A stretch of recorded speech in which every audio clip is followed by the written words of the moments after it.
I mean, we know that. We're not, we watch the film. Yeah. We can see it. So for your back seven, is this the biggest challenge of the year? Yeah, for sure. But, it all starts up front. So, yeah, I feel good about the guys that we have back there. And, obviously it is going to be a challenge.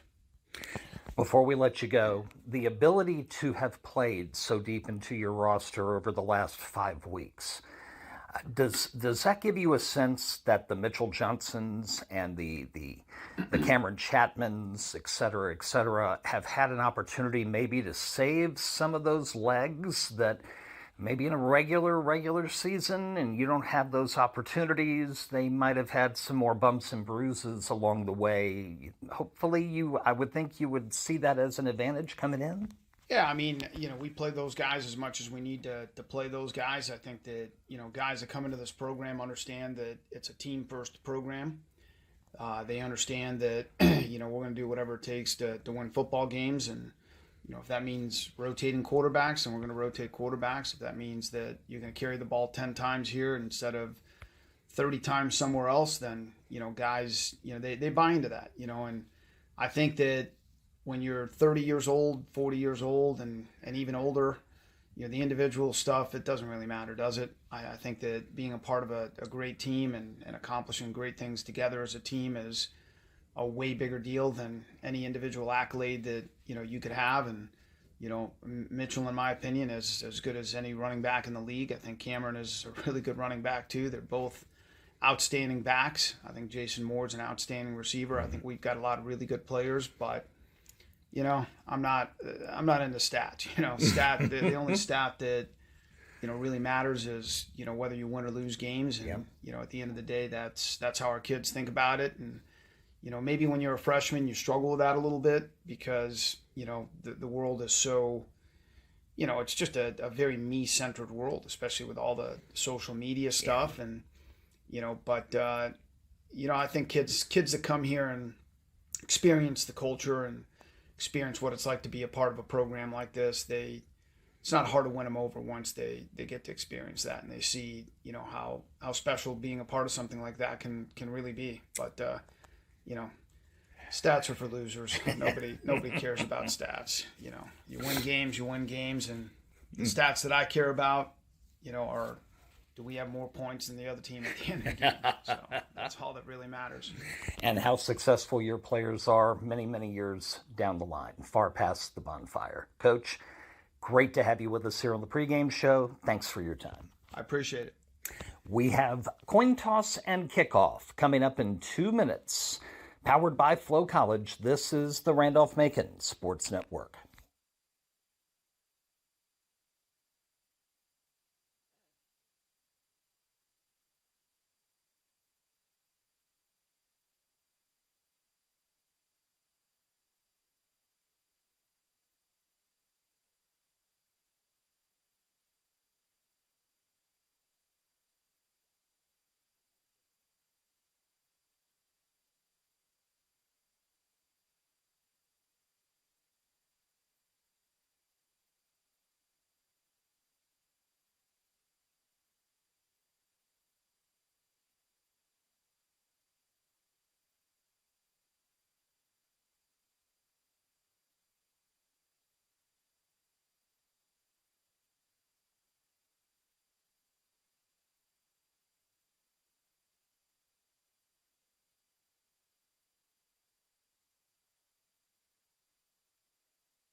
Coin toss captains right now, moments away from kick.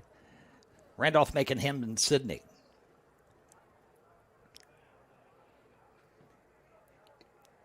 Just trying to read that out there, Rob. First off, the honorary captain this week was Everett Birdsong, class of 1984, on the board of trustees here for the Yellow Jackets, and a VP of the technology side of Birdsong Industries, a family that's been very, very generous to the Yellow Jacket campus. Tigers have won the toss, and they have elected to defer to the second half. So it will be Dante Cassiola and the Randolph-Macon offense getting things going here this afternoon. As they pile on one possible final time, there's an outside chance that there could be one more home game come NCAA championship time. But right now, the only thing that matters is what's about to take place here at Day Field. And, Rob, we talked a little bit in the pregame about the loss the Tigers took last week. Takes a little bit away from their season. They would have been in a position to maybe play for the ODAC championship this week. So not as much on the line, but I wouldn't be surprised. They're going to give it everything they've got. Oh, now, yeah. You think about this early kickoff. We've seen things in the past in this game, onside kick, other things of that nature. That's that right. Something just out of the norm that trying to catch your opponent off guard.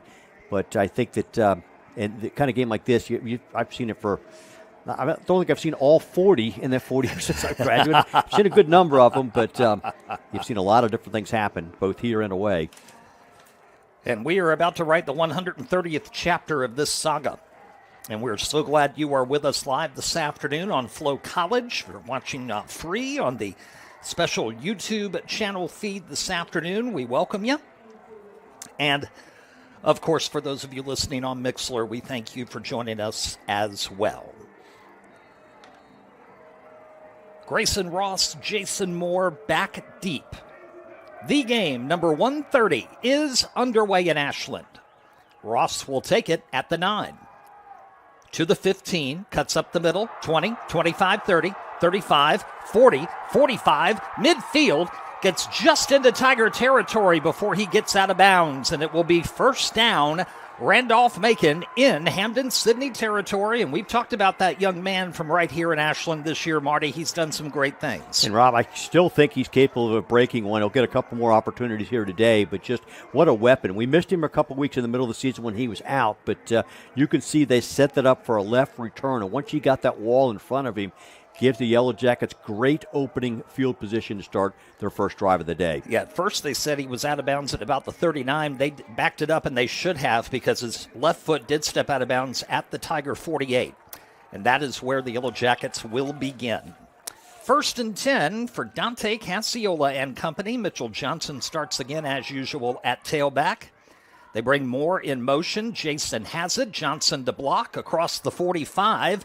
And down to the 43-yard line, gain of 5 for Jason, our pregame guest this afternoon. It'll be 2nd and 5. And great lead block that time by Mitchell Johnson, making the tackle for the Tigers. Frank Brewer, number 36, in on the tackle. Cassiola gets the play call and hits the huddle. Just underway here in Ashland. Yellow Jackets looking for their 33rd consecutive conference victory. And a stoppage of play here very quickly. I think it might be something with the play clock, or see the Jackets are going with a 4-wide formation, including Landon Ferris as a tight end lined up in the slot to the right. Yep, Cullen Martin has checked in, and yeah, it is a clock issue. Yeah, Coach Aruza immediately looks up to the box. Yeah. And I don't blame him. Right.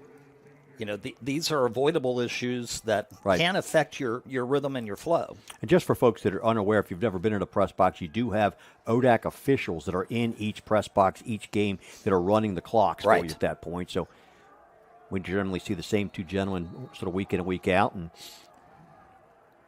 now they have it all squared away. And 2nd down and 5. And again, that 4-wide set that you mentioned, Marty. Cassiola going to keep it himself behind Bridges, and he gets upended at the 41. He'll grab a couple of yards and then get hit hard by Mitch Ladamus out of the safety spot. And Ladamus makes a great open field tackle. You can see at the last moment, only 3 down linemen that time for the Tigers. They shifted from the left to the right, and it looked like for a moment that Cassiola was going to have some running room back to that right side, but Nice tackle there by Ladamas. So it'll be 3rd down and 3. Opening possession. We've played a minute 45. Ross here to the near side. Jumbo set on the right. Cassiola looking to throw. Option A want there. Option B it's Ferris. First down. But the ball came out near the end of the play, and that might belong to Hampden-Sydney. Let's see. It will. So the first turnover of, of the afternoon, unfortunately for the home team, belongs to the Yellow Jackets. And that time, Dante Kissel did a great job. They were designing that play to come out here to Grayson Ross to the left. Saw that wasn't open, but found Ferris open in the middle of the field. And just a nice play by the Tiger defense to knock that one loose. And they get the early turnover.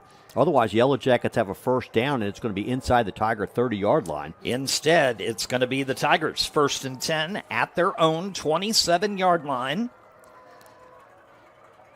Carter Cito fakes the pass, goes for the handoff, and that ball came out.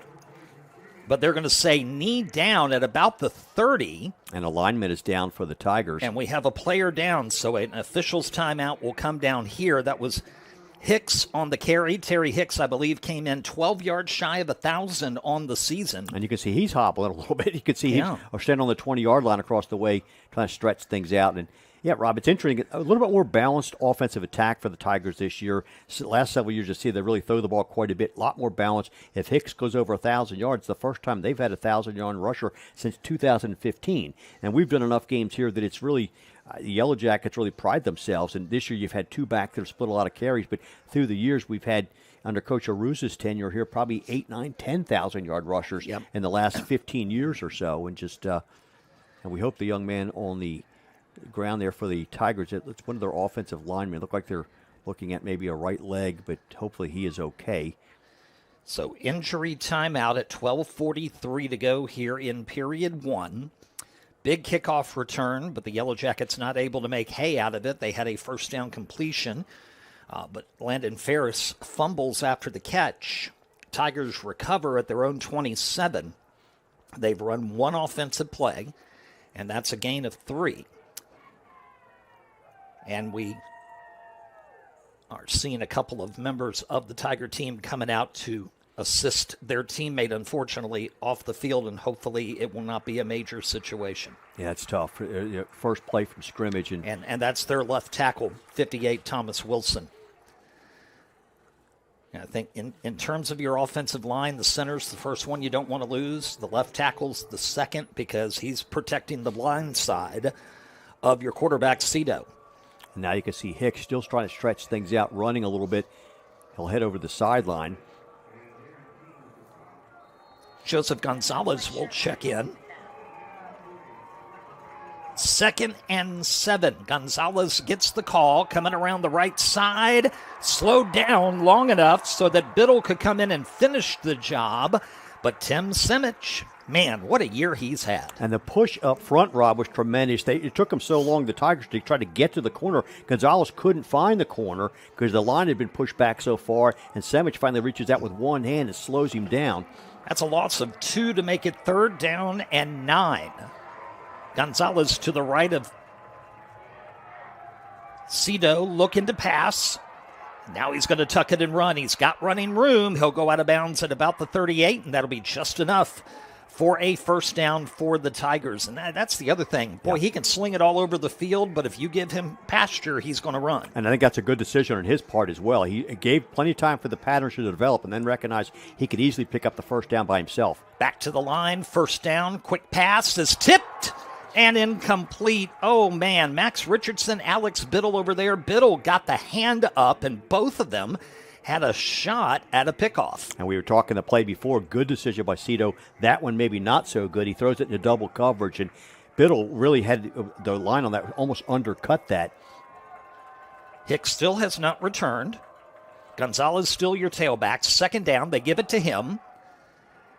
And he'll get held up behind the line of scrimmage. Jaron King, while fighting a blocker, is able to grab the legs and bring him down. And that's another negative play there. And King was one of the captains for the Yellow Jackets today, but really playing well along the defensive line. And you can see really just a handful of plays so far, but the push from the Yellow Jacket defensive line really getting into the Tigers' offense and pushing them back a bit. We go under 11:30 to go opening quarter. It's 3rd down and 12. Looking to throw, plenty of time. Pass is complete. The question will be the spot of the football. Pass complete to Manning Lasso. And Lasso had to come back, and they're going to come directly to the line of scrimmage. It's 4th and about 1, and the Tigers are coming right back on the ball. They'll go for it. 4th down and 1.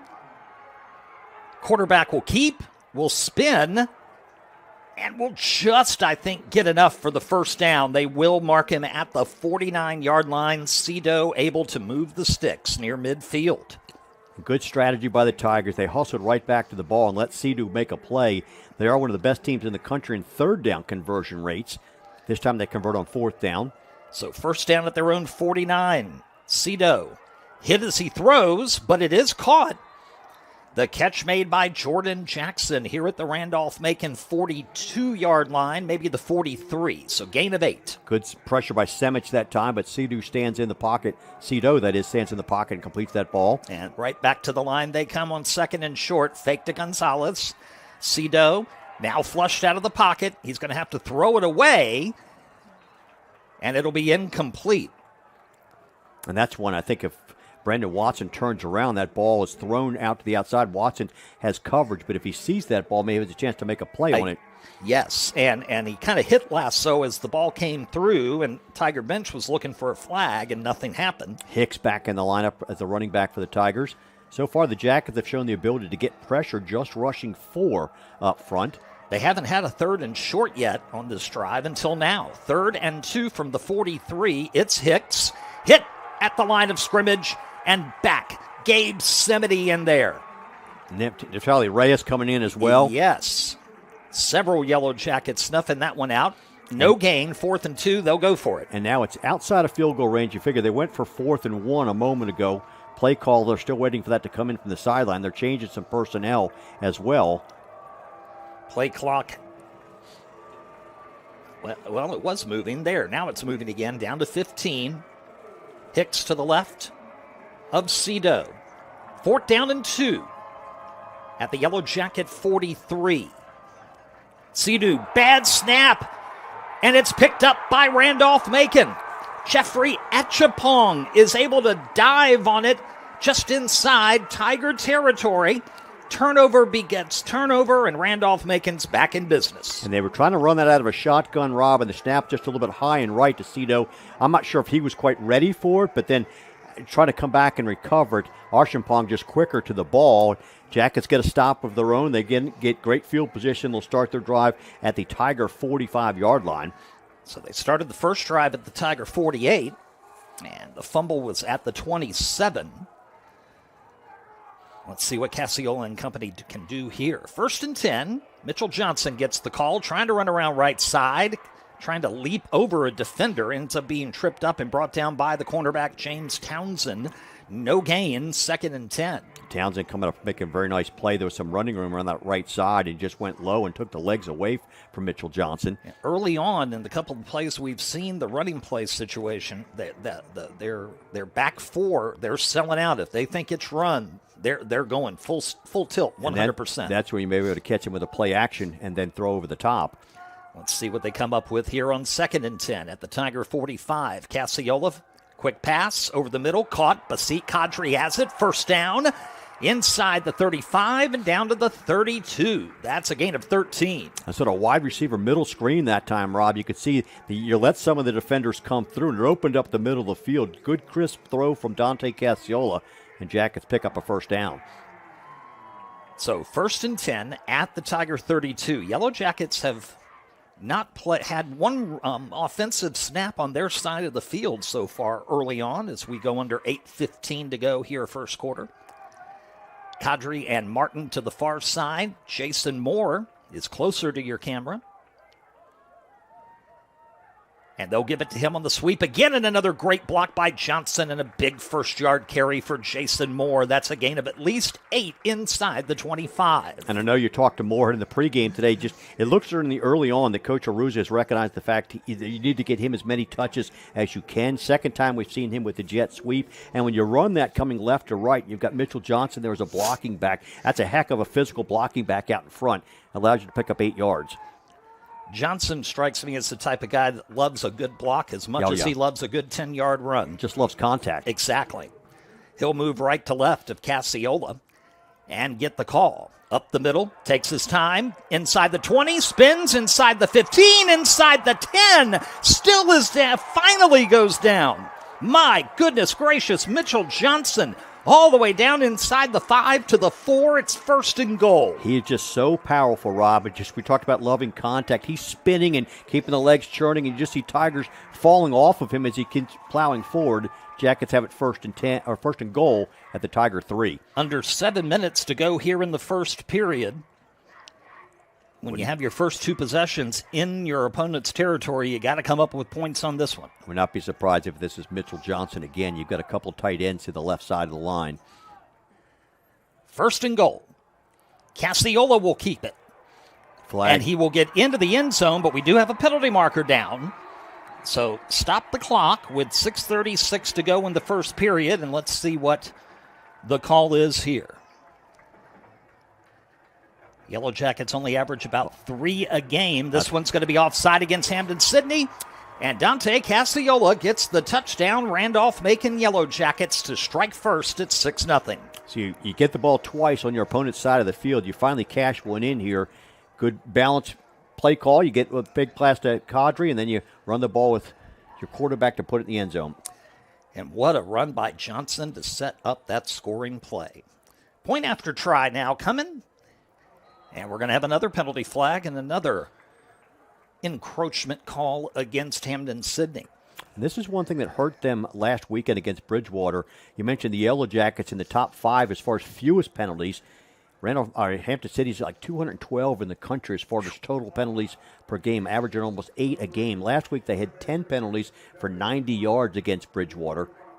And in a tight ball game, that makes a difference. Yes, it does. And for prospective fans, there are 241 Division III teams.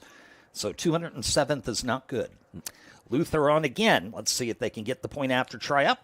They do. The kick is up, and it is good. 6 minutes, 35 seconds to go. First period. Yellow Jackets lose it on their first drive, but they take full advantage of the turnover by Hampden-Sydney. 45-yard touchdown drive, capped off by the Cassiola run. It's 7-0 Randolph-Macon. And you see an experienced team, Rob. You turn the ball over that first time you have it, and then just really don't let that bother you. And Coach Aruza talked about the experience and number of seniors. You get the ball back after Archibald makes a great play to recover the loose snap, and then you just drive it down the field. And I think you're going to see a lot of that. Good play calling by Coach Aruza mixing it up. As you get later into the ball game, you're going to see the combination of both Mitchell Johnson and Cameron Chapman, I think, getting the ball, heavy doses of it behind that big Yellow Jacket offensive line. No doubt about it. Tyler Graham has it teed up at, or check that, that's Jordan Netz who has it teed up at the 35. Tigers with 2 back deep, including Gonzalez, who is a definite threat in the kick and the punt return game. Etz will boot it away in the direction of Gonzalez, and he'll let it go into the end zone for the touchback. So, 7-0 our score. Cito and company got a couple of good first downs, a good 4th down conversion, but then the bad snap on 4th down just inside Yellow Jacket territory. And, Rob, it's going to be interesting now for the Tiger offense to see if they can shake off that miscue, that turnover. They were actually moving the ball, hustled to the ball quickly, converted on that 4th and short, and then going for it again on 4th and short, and that's when the bad snap occurred. But they put together a couple first downs and got the ball into the Yellow Jacket territory. Can they shake off that turnover and try to put a drive together? So Cito has 2 flanking him on either side here on 1st and 10. Now they'll send one in motion. Handoff, left side, not a lot of room, going out of bounds after a short gain. Mason Cunningham, one of the great wideouts on this team. You heard Coach Aruza, Marty, in the pregame talk about how putting together a receiving corps is like putting together a basketball team. Yep, and then that was what chance they had him lined up in the backfield, sort of ran their version of a jet sweep. Yellow Jackets shut it down for 2 yards. 2nd and 8. Cito looking to throw and overthrows Hicks. And Hicks ends up into one of the officials who immediately gets up and rules incomplete. That's a pretty suave call there. It'll be 3rd and 8. And that was Quentin Mankin all over the receiver, drove the receiver into the turf after the ball was by. I see a smile on the official's face there on the far side. It's like, yeah, I'm good. Yeah. No problem. So 3rd down and 8 very quickly here. Cito will stop, take a look back over at the Sydney sideline. He's got Hicks to his right. He's back to pass. Kinlock putting on some pressure. Simic there too, and he just has to run out of dodge, and Natali Reyes makes sure he does. He's going to lose a couple back near the 25, and it's going to be 4th down. And again, Jackets get pressure rushing 4, and it looked to me as if Natali Reyes was almost playing a spy position at that point in time, trying to walk up and fake as if he was going to go ahead and rush the quarterback, but then he's the one with contain on Cito and doesn't allow him to turn the corner. So in the end, they ruled that no gain, and it'll be 4th down. And Grayson Ross is going to stand there about his own 35-yard line. And he's waiting for the punt of Camden Richardson. High, a little short, takes a neutral bounce out of bounds far side at about the 42 or 43-yard line. So if you told Coach Aruza Thursday when we were sitting down for the interview that your first drives would be at the Tiger 48, the Tiger 45, and your own 42, he'd be happy. Yeah, I think you'd take that. And the actual spot that's at the 40, it looks like. But that's interesting. It did not. It kicked at about the 42 and then just went straight out of bounds. And this is a point in time where they're stopping play for a moment again. I don't know whether there's another issue with the clock, but 4:53 is showing on the game clock, first quarter, play clock at 25. And Coach Aruza again looks up at the press boxes. They're going to set it to 5:17, reset the game clock to 5:17. Okay. So we get that squared away, and the Yellow Jackets will commence from their own 40-yard line. Again, 2 tight ends set, both tight ends on the left side of the line. Lone back is Mitchell Johnson. Cassiola is going to go under center. 2 tight ends moving left to right. Here's Moore in motion. Give it to Johnson. Mitchell, off right tackle, trying to get around the corner. Keeps those legs churning and finally dragged out of bounds after at least a 4-yard gain to the 44. They're having a hard time bringing down the Powhatan products. And the interesting thing is he never actually goes down. He picks up about 5 yards before they finally push him out of bounds, but there were 4 Tigers that were wrestling with him, trying to get him to the ground. But I was going to say he picked up 4. Was that pun intended or not intended? But just interesting. He is so difficult to bring down. It just, even gang tackling that time couldn't bring Mitchell Johnson to a stop. And now Cameron Chapman will check in for the first time this afternoon. On 2nd down and 6 at the 44, Cullen Martin comes in motion. Chapman, fake it to him. Cassiola will keep it, and he'll get pushed near first down yardage. He'll be a yard short at the Yellow Jacket 49. It'll be 3rd and 1. I think that's an option play for the quarterback as to whether he wants to give it to Chapman or not. And he keeps it, and Chapman ends up going through the same hole, really, as a leading blocker going through that hole. We've seen Dante Cassiola, a very capable runner. So Jackets are faced with 3rd down and 1 from their own 49-yard line. Jordan Pence, defensive lineman, number 14, kind of favoring his right shoulder right now as he gets lined up for this 3rd and a yard. They need midfield. Give it to Chapman. Cameron puts his head down and gets the first down. A gain of 2 to the Tiger 49. And you can see a little bit of patience, but eventually you just got to put your head down and try to get the first down, which he did. Into the play for the Tigers, number 91, Bryson Stokes, one of their senior defensive tackles. We have an official's time out. And another Tiger a little bit shaken up. And this one, it looks like it's Frank Brewer, the linebacker, favoring one of his legs.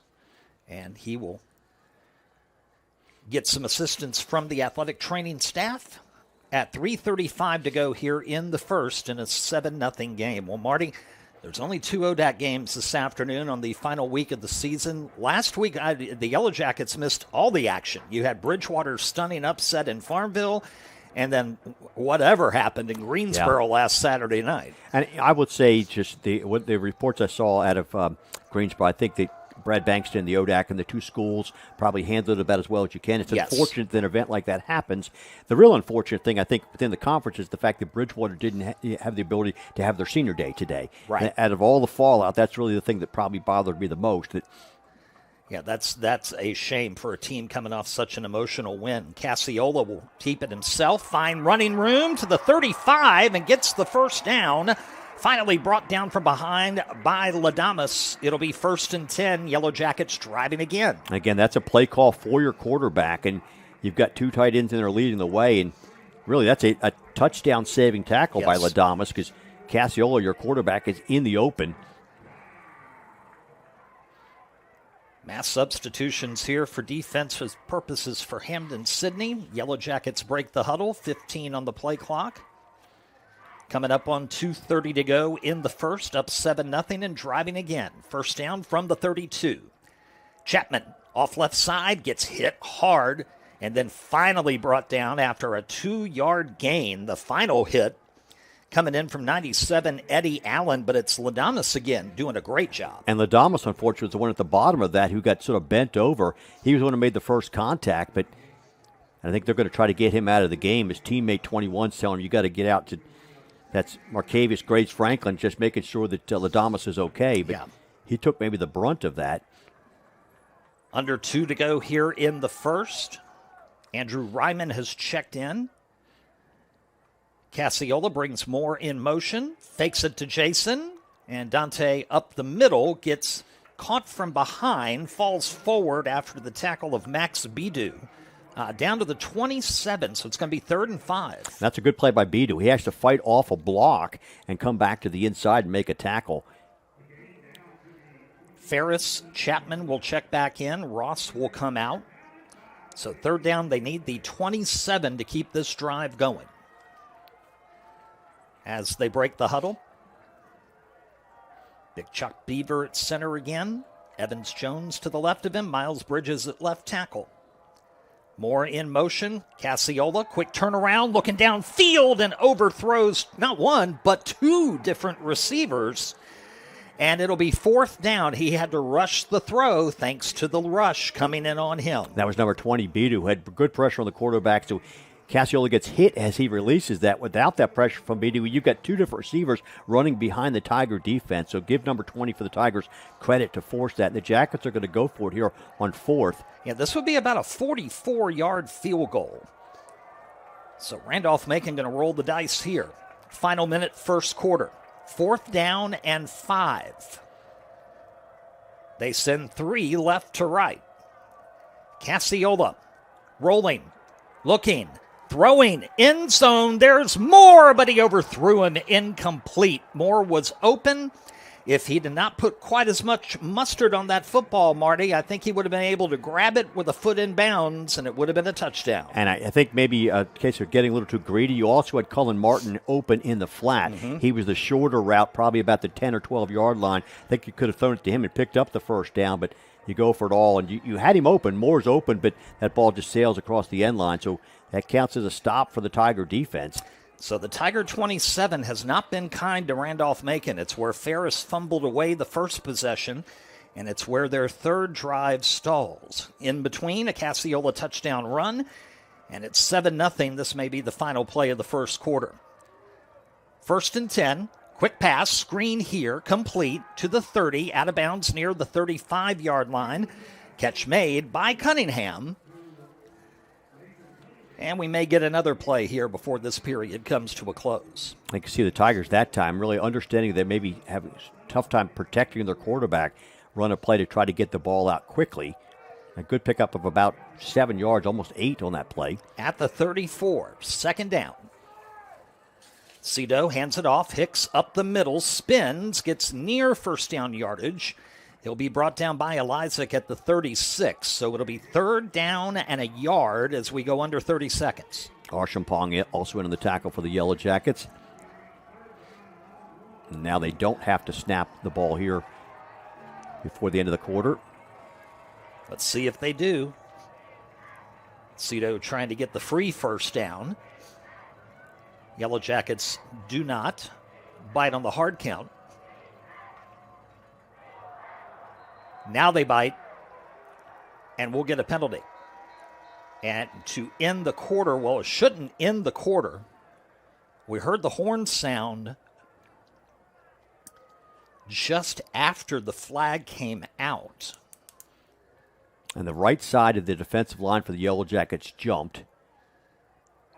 And that will be offsides, and now unfortunately that will give the Tigers a first down. And you can see that's exactly what Cito wanted to do. And the first effort did not work, and then the second time he did it, they get the Yellow Jacket defensive line to jump. So credit the senior quarterback for the Tigers, who's had an outstanding year for them. They will put 2 seconds back on the clock, so first quarter is not officially complete. They have the football marked now at the 41-yard line. Tigers have not been inside the Yellow Jacket 40 yet this afternoon. Now they'll hit the start of the clock, and now we're through 15 minutes here this afternoon. A lot of machinery moving for no action whatsoever. After one in the 130th edition of The Game, Randolph-Macon 7, Hampden-Sydney nothing. We'll be back in 30 seconds, powered by FloCollege. This is the Randolph-Macon Sports Network.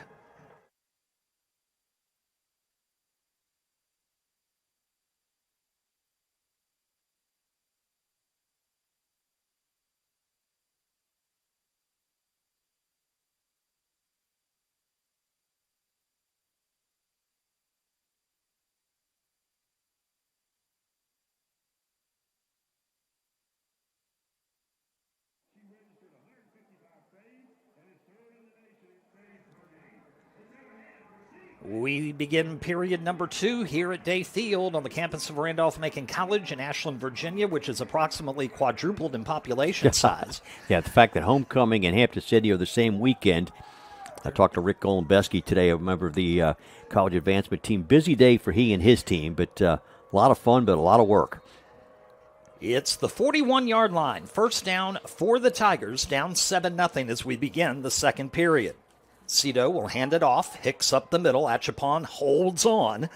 And then others come up to finish, including Elizik and Watson.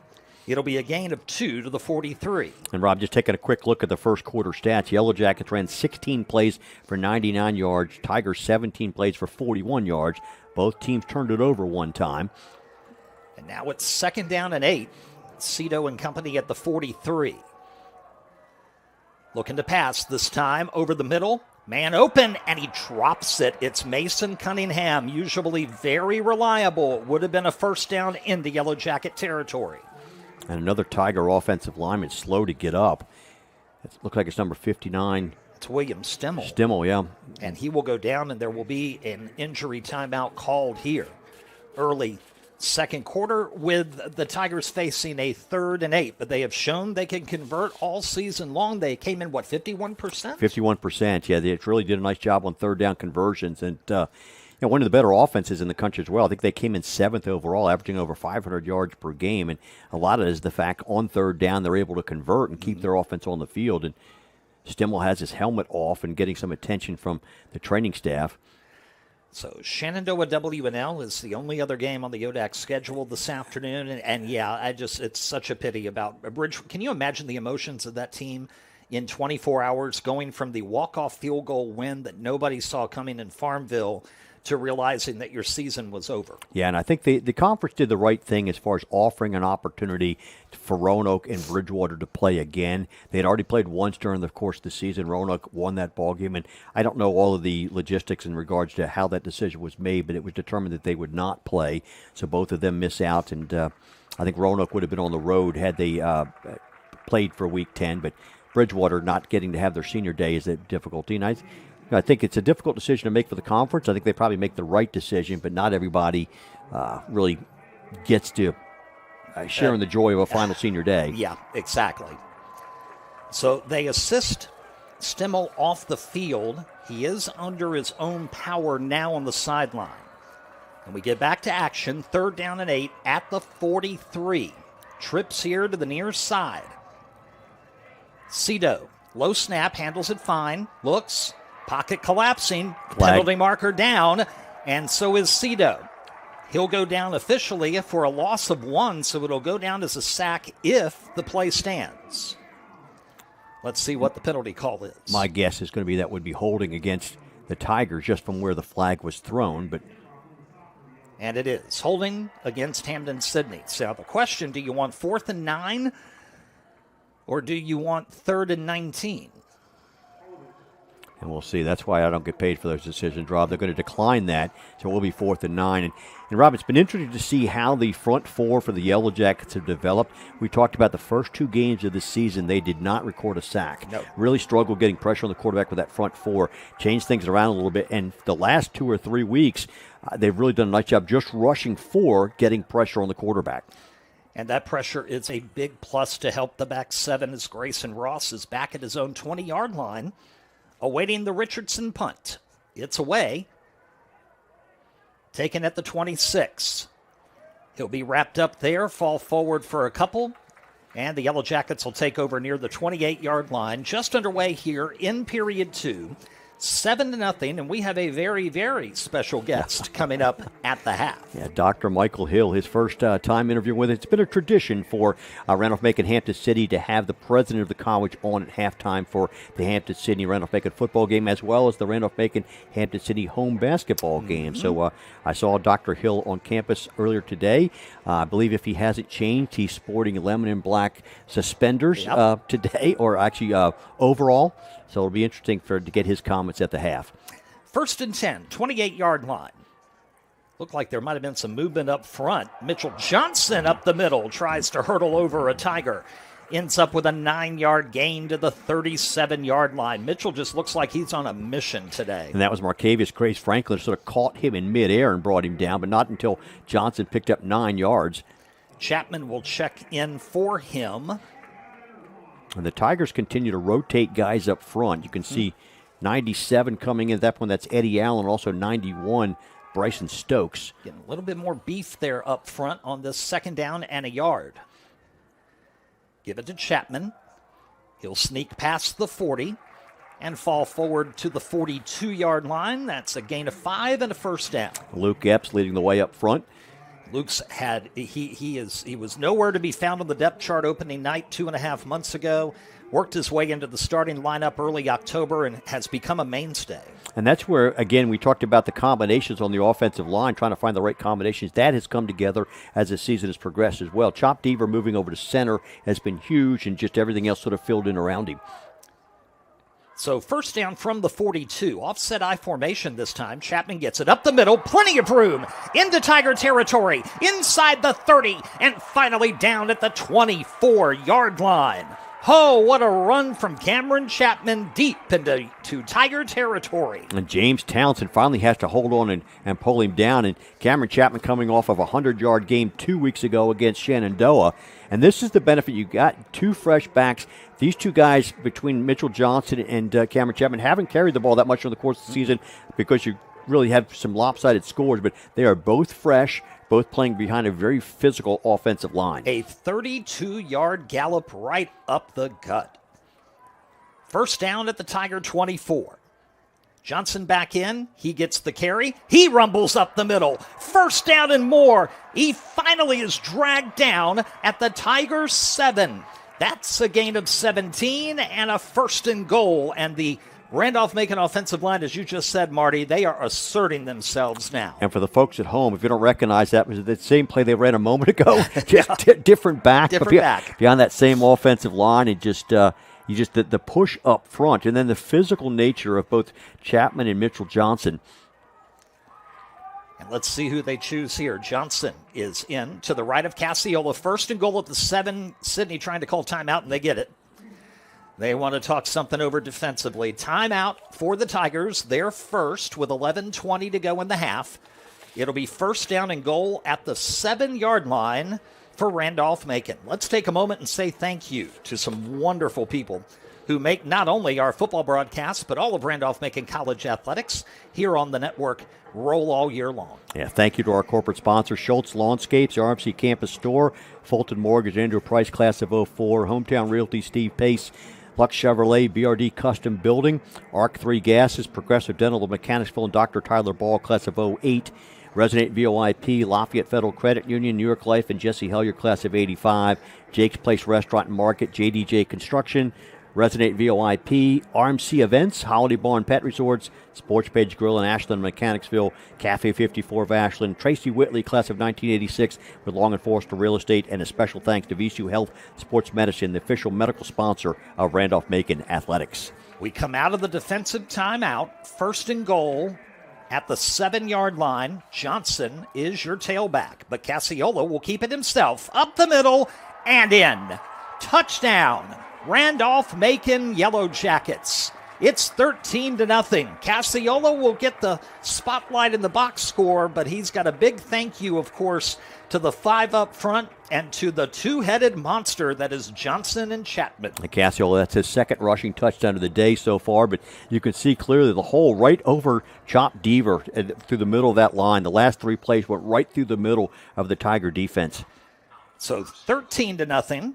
Pending the point after try of Trevor Luther out of the hold of Ryman. Kick is up and good and caught on the top floor of Birdsong. Good job, guys. 14-0.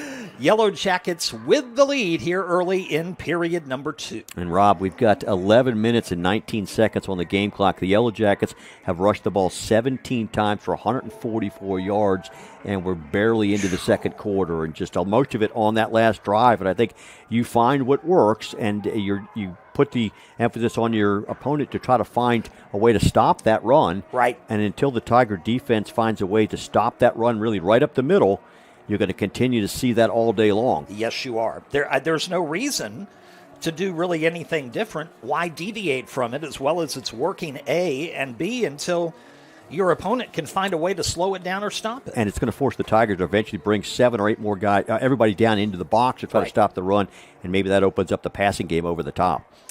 So Etz with it teed at the 35. Gonzalez among 2 back deep.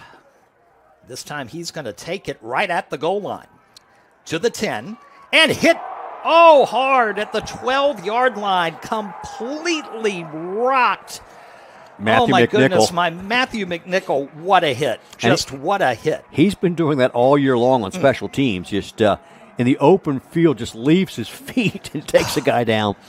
And credit, and I couldn't catch who the first guy was down there, but there was a teammate that slowed down Gonzalez just enough to where McNichol could essentially start launching himself, as it were, right. And now for the Tiger offense, this is a dangerous position, Rob. You're pretty deep in your own territory, but you've also given up 2 scores. They need to put together some type of drive. So from the 13, 1st and 10, Cito looking, and now he's going to run it. Gets a block from Hicks, gets down to the 20. Reyes there. Elizik fights off the block and helps out 2, gain of 7. And that's probably their best play, really. Give him a chance to look downfield, and if it breaks down, he's going to run. And that's where you're going to see the Yellow Jacket trying to find somebody to contain him and not let Cito and his legs beat you. Well, also an interesting development with Hicks, and we'll talk about it here in a second. 2nd and 3, they send Hicks out. And the screen pass is over the head of the tight end intended for Cam Mahoney, and Cito just put too much into it. And that's dangerous. When you throw high into the middle of the field and that ball actually gets tipped, it's up for grabs at that point. And the Yellow Jackets have been one of the best teams in the country as far as taking the ball away through the air. So 3rd down, it's manageable, 3rd and 3 at the 20. Cito looking to throw. Got time, now flushed out of the pocket, looking, and he has to sail it, incomplete. Only man near it was Manning Lasso, and he was double covered. And on 4th and 3 at your own 20, I have a hard time believing you go for it. And we talked about the pressure on the quarterback. That time the pressure developed very late, so you got to give credit to the guys on the back 7. Yep. They're defending the receivers down the field. Cito had plenty of time to get rid of the ball, just didn't find anybody. Made a decision not to throw it into traffic, but eventually the pressure developed and flushed him, and he had to just get rid of it. Grayson Ross is at his own 45-yard line. Third punt of the afternoon for Richardson. Gets it away. Nice high hanger. Ross will let it bounce, and it'll go out of bounds here below us near midfield. Looks like they'll mark it at the 49-yard line, so another great spot in terms of field position to start a drive. 10:34 to go in the half, 14-0 Yellow Jackets. And we saw the end of the game last week where Bridgewater scored 17 points in the last 9 minutes of the game against the Tigers. I believe it was for the fact the Tiger defense was on the field for so much of that ball game. Right. This is beginning to shape up the same way, that you go 3 and out, put your defense right back on the field, and your defense struggled to stop the Yellow Jacket offense last time out. So the defense for the Tigers certainly not getting any help from their offense. It has been. Let's make a note of this. Dante Cassiola the whole way so far this afternoon. And that's been unusual because Jake Mulhern was really, they were rotating him by series, and then even against Shenandoah, sort of substituting in the middle of the series a little bit. But Cassiola, the senior, going all the way thus far. Chapman will start at tailback. This drive begins again at their own 49. First down, Chapman with it, tripped up from behind. Frank Brewer completely sold his body against the run, and he's the reason Chapman only gets a gain of 2. Comes in and takes one leg out, and just really you could see he read that. I don't know whether he recognized it from the alignment, but came full head of speed and takes the runner down. That's one of the most effective plays the Tiger defense have had so far today. And again, back to your point a moment ago, Marty, at some point you want to fake that. You could leak a tight end right up the gut and get behind the defense. You got Landon Ferris here on the right side. And they'll motion him now. Second down and 8. Back to Cameron. Brought down from behind. Big number 98, Wyatt Crossan, with a great athletic move for such a big man. No gain. It'll be 3rd and 8. So 2 good defensive stops for the front 4 for the Tigers.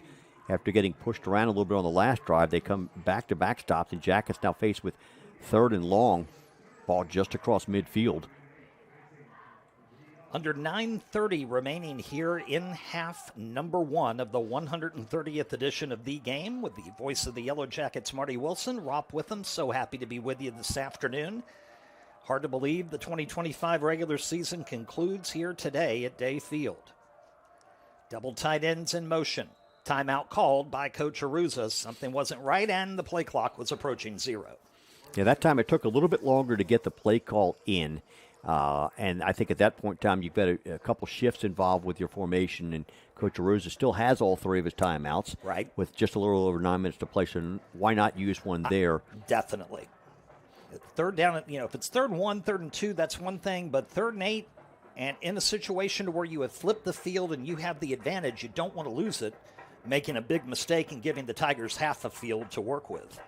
Again, just looking at the stats as we're about a little bit, not quite to the midway point of the second quarter.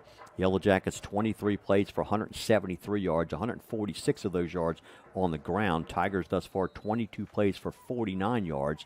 Cito right now is 3 for 9 for 26 yards. Cassiola 2 for 4 for 27 yards. And here we go, out of the timeout. Let's see what they dial up here on 3rd down at 8. They now go 4 wide, 3 here to the near side. And I believe that's Moore by himself. Cassiola looking to throw, steps up, pass, caught. Is that Martin? Yeah, that's a great throw. Yes, Cullen Martin, and what a great catch by Cullen. He's got Cam Jackson, that junior defensive back, right on his back. There's only one place for Dante Cassiola to put that ball, and it's right on the numbers of Cullen Martin. And Martin give him a great, catch. You got a pressure right on your back. You're going to the turf. You hold on and give your team a chance to move the sticks. That is a gain of 9. And from the 38-yard line, it's 1st down and 10. Cassiola will give it to Chapman. Not as much running room here on this particular drive. He'll get 2 before he's pushed back. And it'll be 2nd down and 8 with 8:20 to go in the half. And now, Rob, you see that the Tigers have made an adjustment, trying to plug the middle of that offensive line a little bit. See if the Yellow Jackets maybe go back Jason Moore on that jet sweep, or Grayson Ross, who just checked in on that jet sweep, trying to get them to the outside. Yep. If they're going to try to plug the middle, it takes some of their personnel away from the sideline, or the sort of the fringes. So the 36 is where the football lays. 2nd down and 8. Cassiola gives it to Chapman.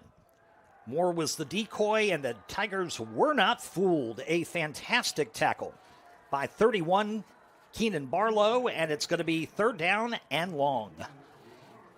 So that time, it looked like a little bit of confusion. They had brought Grayson Ross, and I think he was the one who's supposed to try to get in front of the ball carrier as a blocker, and they got a little bit jumbled up, and that slowed that play down a little bit, but great play by Barlow in the middle. And Moore was so late coming in motion that it almost was a hindrance rather than a decoy. So 3rd and 9 once again for Randolph-Macon. Chapman gets it, running left side. He'll get tripped up inside the 35 near the 32-yard line. That's 4 yards short of the line to gain. Tackle by Max Pickren, the linebacker, and now decision time on 4th and 4. Yeah, I would think you keep your offense on the field right now. If you add 17 to that, it would be a 49-yard field goal attempt. 2 kickers for the Yellow Jackets with Tyler Graham and Trevor Luther. They're long between the two of them is 32. Haven't really even seen the Yellow Jackets try a field goal of that length this season. No.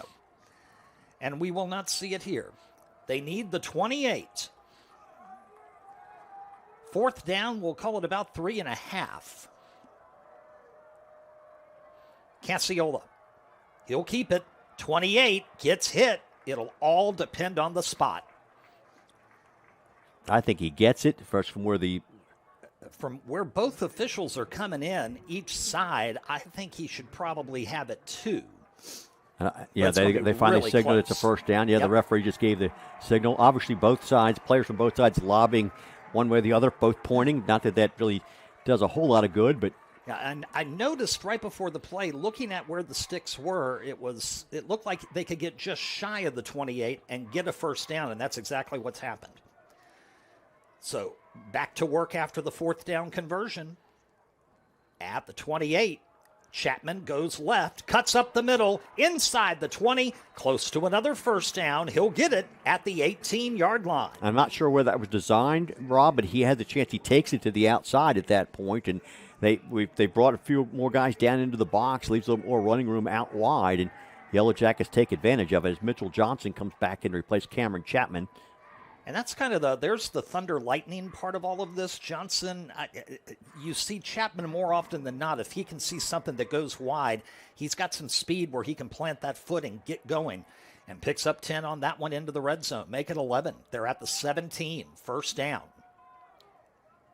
Jason Moore in motion. Cassiola, Johnson. He'll go around left side. And finally wrestled out of bounds at about the 13 or 14. They're going to mark him out at the 14. So a gain of 3. The other thing, Rob, that the Yellow Jackets are doing, we know the Tigers put a lot of points on the board, high-scoring offense, but Right. we talk about the fact you can't score if they don't have the ball. Right. And I think at this point in time, they are not a team. The Tigers don't do a great job of first time of possession, really down to the low 200s in Division III as time of possession. Jackets are eating a lot of clock here, and this is going to become a game where the number of possessions that you have is going to become very limited. Up 14-0, looking for more. Johnson to the right of Cassiola. Dante will keep it himself. Got blockers. Gets to the 10. Trying to get to the corner. Inside the 5. And then finally wrestled out of bounds. And we have a late penalty marker come in. Now, I'm not sure if he was hit late or if there was possibly a face mask here, but there is definitely a foul on the Tigers coming up. Yeah, Coach Aruza makes his way down to about his own 20-yard line. And the flag does come out, so we'll see what the call is. Head official getting ready to give us the call. And it'll be first down and goal. No matter what, the question will be from where. It was a late hit out of bounds. The football will be placed at the 2. So Cassiola ran for 13 yards to the 4. 2 yards on the penalty mark off, half the distance. And it's first and goal. Go ahead. Cassiola makes his way back into the huddle after getting the play call from Coach Aruza. And my guess might be this would be calling Dante's number again. Could very well be. 2 tight ends set to the right. Johnson to the right of Cassiola. Cassiola keeps it and goes in. Touchdown. Randolph-Macon Yellow Jackets. There was so much talk about the Hampden-Sydney offense in 2025. but it's the home team's offense that's making a statement. It's 20-0. Third rushing touchdown of the day for Dante Cassiola. I know that we've seen it. I think Eric Hoy had 5 against Hampden-Sydney in the ball game during his career, so Cassiola tracking towards that, but just another methodical drive down the field for the Yellow Jacket offense.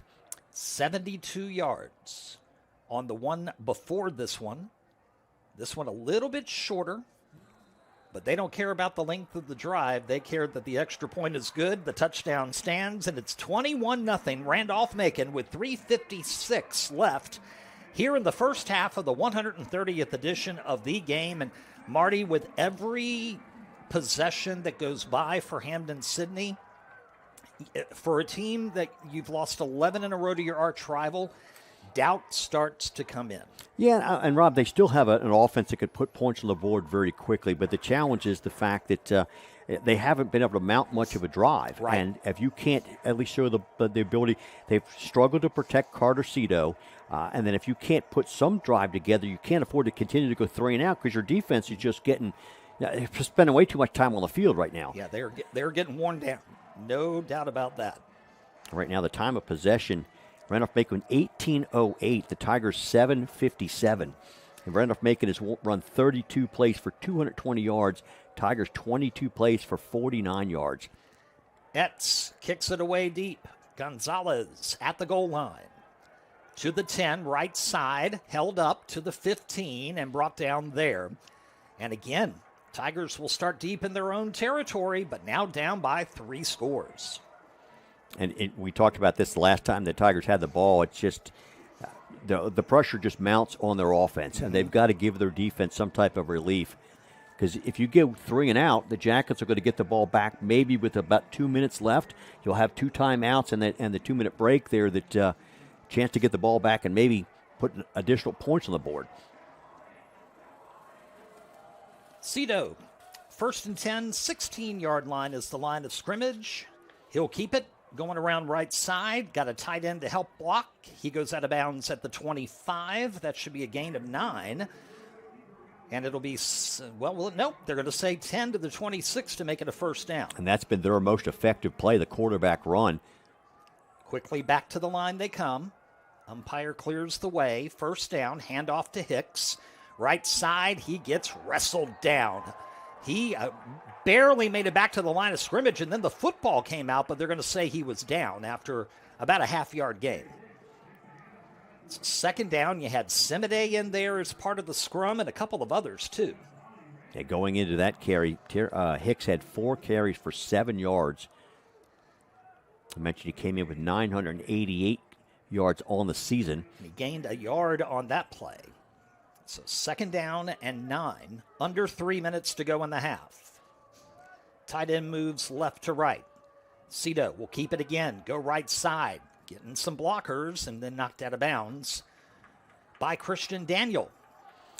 And, Rob, that's going to be a tough way. I know that they're giving him an opportunity, Cito, to run, and if he gets to the edge, he's going to be very dangerous. But it's a difficult way to win a game against a very talented defensive team. Yes. To have your quarterback just tuck and run for 2.5 quarters or so. And he's got to get some help from some of his receivers, or Hicks needs to break a big one. But a gain of 1 to make it 3rd down and 8. At the 29, Cito, plenty of time this time, over the middle, finds his receiver Jackson at the 40. And that'll be a first down for Jordan Jackson to the 41. And that's his best throw of the day. Put it right on his receiver. They again had time. The pressure was not there from the Yellow Jacket front 4. And we're going to get the 2-minute timeout here. And the Tigers will have 2 timeouts to work with. And remember, they won the toss and deferred, so they will get the football to start the 3rd quarter. We are at the 2-minute timeout in the 130th edition of the game. Randolph-Macon 21, Hampden-Sydney nothing. But the Tigers trying to mount a late first half drive. And I think, Rob, this would be a huge drive for the Tigers if they can get any type of points on the board. And right now, at least they've gotten a couple first downs on this drive to eat some clock and give their defense a chance to regroup on the sideline. And your drive's obviously not over. But if the Tigers could answer and put points on the board, it would go a long way to maybe turning the momentum a little bit into, and you mentioned a moment ago that maybe a 2-for-1, you score and get the ball back to start the second half. But right. You're able to get 7 in both of those situations, and suddenly it's a completely different ball game. So let's see how the Yellow Jacket defense responds here, trying to finish the first half shutout. 1st and 10 at the 41. Drive started back at the 16. Cito, swing pass, incomplete. If they call it that, the play is still going, and now they say incomplete. Gabe Semedy had picked up the football, and for good reason. He hadn't heard a whistle. I think that was a forward pass just from where I'm sitting here, maybe just a yard forward. You could see Cito was very deliberate, sort of dropping the shoulder and getting it forward rather than throwing it backwards. But dangerous play in the fact the ball ends up on the ground. If you don't get the right ruling on that, that's a live ball. So 2nd down and 10, clock stopped. Minute 55 to go. Cito looking over the middle. Got the tight end complete. Down to the 45 of Randolph-Macon. Reyes on the tackle, but Cam Mahoney keeps the drive rolling. And they come up quickly to the line. 1st and 10, 4 wide, 3 here to the near. Cito going to tuck it and run. Gets a couple of blocks, and then he slides down. Are we going to get a penalty on Biddle? No. And that's one, I think, I could see a flag coming out on that. Cito clearly gives himself up with the slide. Biddle comes in late. But the question is, was Biddle already in the act of doing that before he committed that slide? And according to the head linesman over here, the answer was no. No penalty call. 2nd down. Cito wants to throw. He's looking long, looking for the end zone. Got a man. And it is incomplete.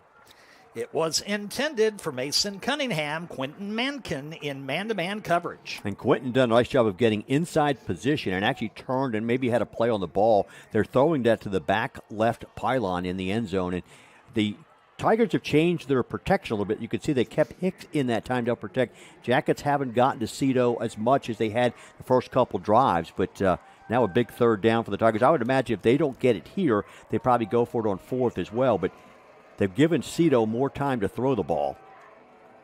1:04 left in the half.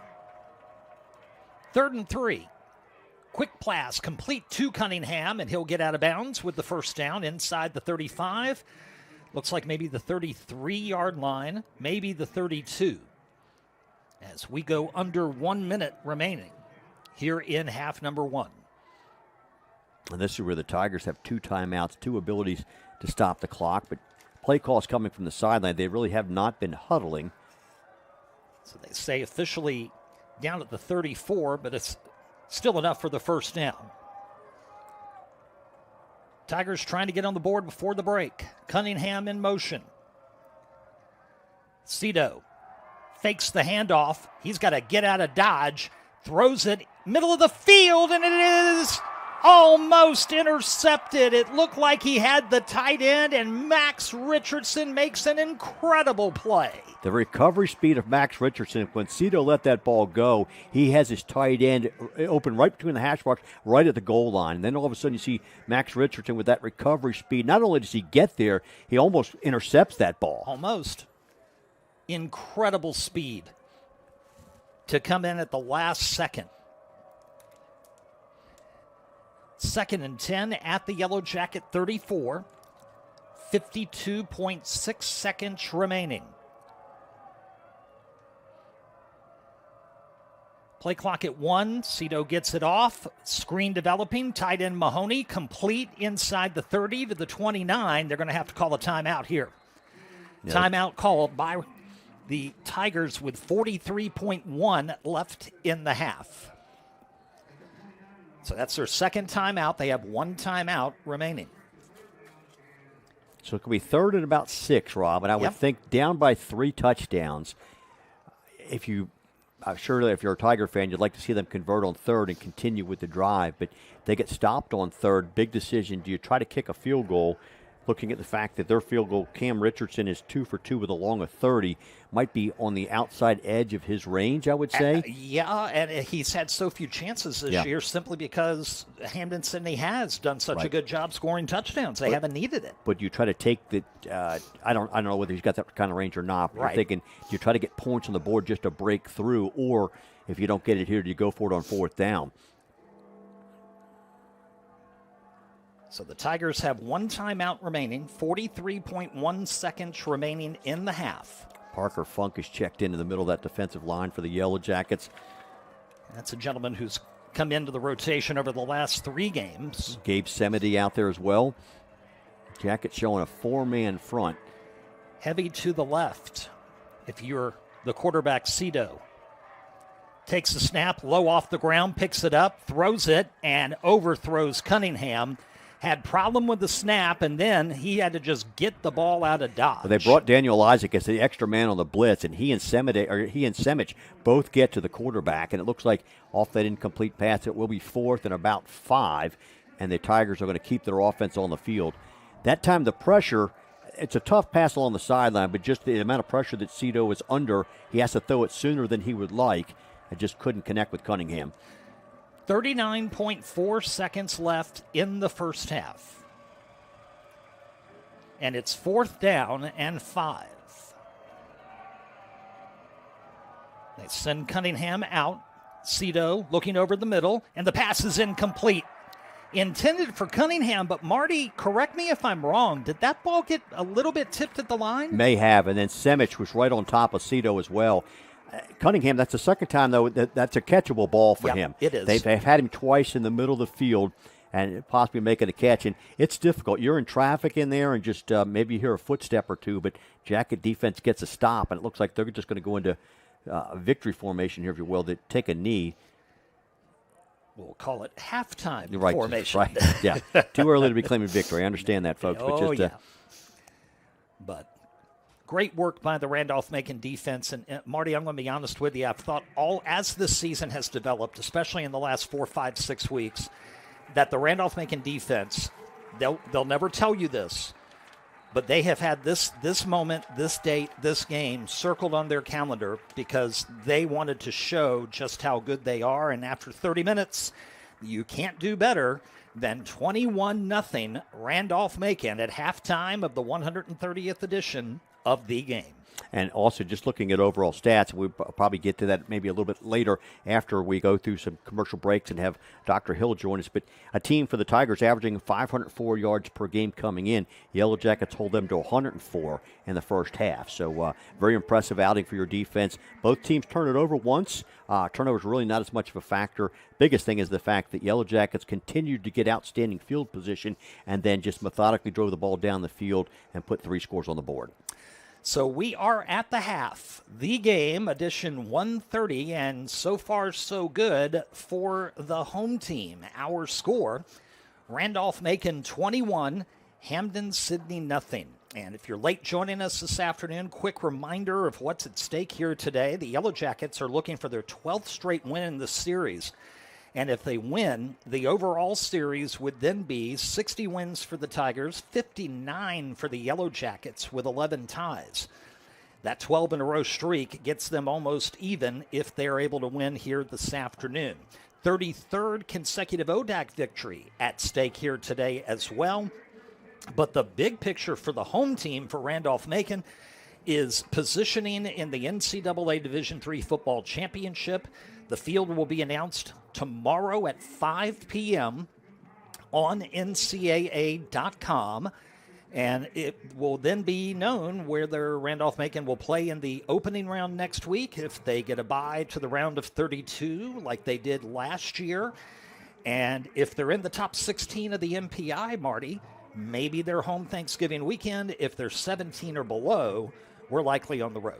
And I think I know there are 2 games last night that were played with CNU and Salisbury. So the folks who operate the NPI numbers actually did a very nice job of getting those numbers updated. They were live and updated by this morning. So you should be able to understand a lot of that by maybe late tonight or early tomorrow morning. Should. Just to sort of get a place where they're seating. And just to take a quick moment, if you're looking out on the camera live out there, 5 gentlemen standing at about the 10-yard line. Those are my 5 classmates, class of 1985, the 5 basketball seniors that I graduated with. You're looking from the right, it's Drew Catlett, Rod Wood, Greg Marshall in the middle, Rick Hancock, and Jesse Hellier. Special thanks to Jesse Hellier putting all this together. But these 5 guys, Division II level, they went to 3 consecutive NCAA championships. They won the Mason-Dixon regular season and tournament championships twice back when we were still playing in the Mason-Dixon. First time that the 6 of us been together for 40 years' time. So they're pointing up here to me in the box at that point. Yep, make sure you wave. There you go. But they see you. But great to have those guys back. Really close with them, and just but first time all 6 of us have been together on campus in 40 years. That's awesome. We'll come back in just a few minutes and get ready, hopefully, for our interview with the new president of Randolph-Macon College, Dr. Michael Hill. We'll take a 3-minute timeout powered by FloCollege. This is the Randolph-Macon Sports Network.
As promised, back here at Dave Field, our halftime interview, Dr. Michael Hill. And Dr. Hill, it's been a tradition. We've done this for probably about 20 years, bringing the president up at one of the biggest games of the year. So we're really thankful for your time. I know it's a busy weekend, but for the folks at home, if you're not here and you don't have a chance to see Dr. Hill's outfit today, he's wearing lemon and black overalls with a Beat Hampden-Sydney button on it. Love it. I think it really looks good, but story behind that? Well, so I blame one of our sophomores, Malcolm Kelleher, who's actually here, dressed in the same outfit, who works at our campus store. And then when these came out, he asked me if I was going to go all the way in. And I told him I would do it if he would, and I never thought he'd take me up on the bet, but he did, and so here we are. So you've been on campus all morning like this. I have. I went through tailgate this way, and yeah, it's a look. Yeah, it is. Yeah, it certainly has a school spirit there, but first time you've seen these two teams play in the history of the rivalry and so forth. What are your thoughts on the first half of 30 minutes of football? Well, so I have to say, of all of the things I've been anticipating for the 4+ months that I've been here, it's safe to say that the game has been the thing I've been the most looking forward to. I was holding my breath all morning because the Hampden-Sydney team has gotten stronger, and so I'm really pleased with where we are at the half. Not surprised with what Coach has been doing with our guys all year, but still have to go, but feeling hopeful. So now this is a big weekend. The way the calendar played out, you've got homecoming and Hampden-Sydney the same weekend, and also a big day in the fact that yesterday was Macon Day for on campus here, and started with a Macon Connections breakfast, I think, downtown, and so that event draws back of a lot of alumni, but I know the totals probably are still rolling in, but pretty successful Macon Day for the college yesterday. Very successful Macon Day, and a really impressive showing of the love and affection that alumni and friends have for Randolph-Macon. In one day, more than $600,000 coming in, and I can proudly say we met all of our goals for the day and even surpassed them. So really so grateful for the Macon family. And the college does a great job of sort of marketing that day. You have a lot of people that are very generous, but when you put that day out there and you put the goals out there, I think it really gives a lot of folks a lot more energy to go. They don't want to see those numbers not be met, I guess, at that point. So interesting dynamic of how that comes together. Yeah, I think that's right, and I think it's really symptomatic of really the way that Randolph-Macon shows up. We're a tight-knit community that sticks together, and Macon Day is the perfect example of that. I mean, people who are here and no longer here who donate to ensure that the college stays strong. And we're here with Dr. Michael Hill for our halftime interview. I know homecoming this weekend, you've gone to a lot of alumni events, I would guess, thus far. I can't even imagine how many alumni you have met during that. So obviously a large group back here today, but just your impression with your time on campus are now a little over 100 days now. Right. Your impression of how important the alumni are to a college of this size for the Yellow Jackets as a whole. Well, it's critical, and I was thinking today, I got up early and I was walking around campus. The energy on campus has been electric all day, and we can't remember the last time when homecoming and the game showed up on the same day. So either of those things in and of itself would bring energy to this campus, but that they're having it on the same day, it's electric here today. And part of that is because our alumni is so fierce. And we just love having them back. And I saw Rick this morning, who's in here with us today. I know it's a busy day for a lot of folks in his role, but the alumni love it. As you bring, not that we want to do this every year, but homecoming in Hampden-Sydney, because oftentimes they've got to choose which of those games they're going to come back to. When you put them down the same day and have a really good football game here in front of you, alumni might vote to continue this going. But well, I could see that, and we were just looking on the way up here, looking out the window and seeing the sea of cars in the parking lot. Tailgate is busting at the seams, and it's a great day to be here in Ashland. And I know that you football game here today, but have you had a chance to see many of the other athletic contests on campus in your time? I have. One of the things I love about Randolph-Macon is that our students come and continue their athletic pursuits while they're getting a degree and while they do a lot of other clubs and activities. And so it's been a real joy to be at soccer and to be with the swim team and, field hockey. And so we've been all over the place. And this really is just the cherry on top. I've been waiting for the game since I knew it existed. And here it is. You mentioned the swim team. Our men's swim team went down and swam at Hampden-Sydney last night and beat them 128-27. And I don't know a whole lot about swimming, but I know that's a pretty impressive score. It is. And so what we're hoping for is a twofer this week, right? Beat Hampden-Sydney last night and beat them today, knock on wood. And when you look at alumni, they play a big part also in the recruitment process of bringing kids onto campus and building the enrollment. And I think that the tribute to that is the fact that if you go through here for 4 years and you have a good 4-year experience, you're willing to spread the word. So is it too early to give an idea of what the enrollment numbers look like early on for the school year so far? Yeah, so we're using some round numbers. We're roughly around 1,800 students this year, which is an all-time high. It was our largest class this year. We also have just north of 50 graduate students. So the college is really on a roll. It is thriving, and as we look even at next year, I suspect you'll see us be even a little bit bigger than we are now. It's interesting. I know that they opened up the new dorms across the tracks. That's right. Spotswood Village. Haven't been in them yet, but they really look nice at that point. They're beautiful. And I guess it's a nice problem to have when you're having to find additional room space. I mean, a lot of schools in our area, our size, are struggling, and the enrollment here seems to be just going full steam ahead. Well, and we're bucking all the trends here at Randolph-Macon, which makes me so proud. I mean, there are so many schools who, as you note, are struggling. Enrollment's up, fundraising is up. Participation and volunteerism is up. New programs are here. New facilities are here. So Randolph-Macon College continues to be a college on the ascendant, and we're proud of all of the work our faculty, staff, and students and alums that got us here. And talk about the faculty and staff. We mentioned a lot about the students and then also the alumni, but very gifted faculty and staff are very dedicated as well. You've had a chance to interact with them quite a bit. Just give us the impression of the overall feel for the folks who really make this place go. Yeah, well, one of the things I've said to our faculty is I would put their research output up against any school in the country, and they're teacher scholars, right? So they care passionately about the education of the young people that come here.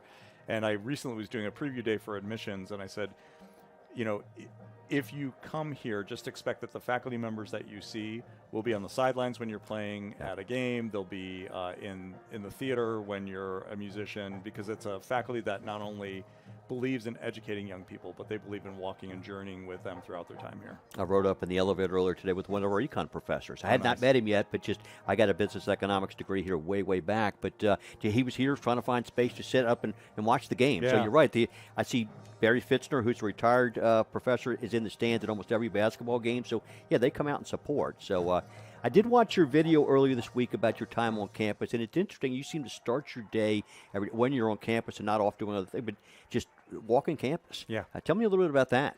Well, so one of the things that I think a president has a unique perspective on is I live here too, right? So when I'm walking our golden retriever Wilbur in the morning, I'm seeing the campus wake up just as I'm waking up. And one of the last things I do is walk Wilbur at night, and I see what our students are doing as they're not ending their days. They tend to go a lot later than I do.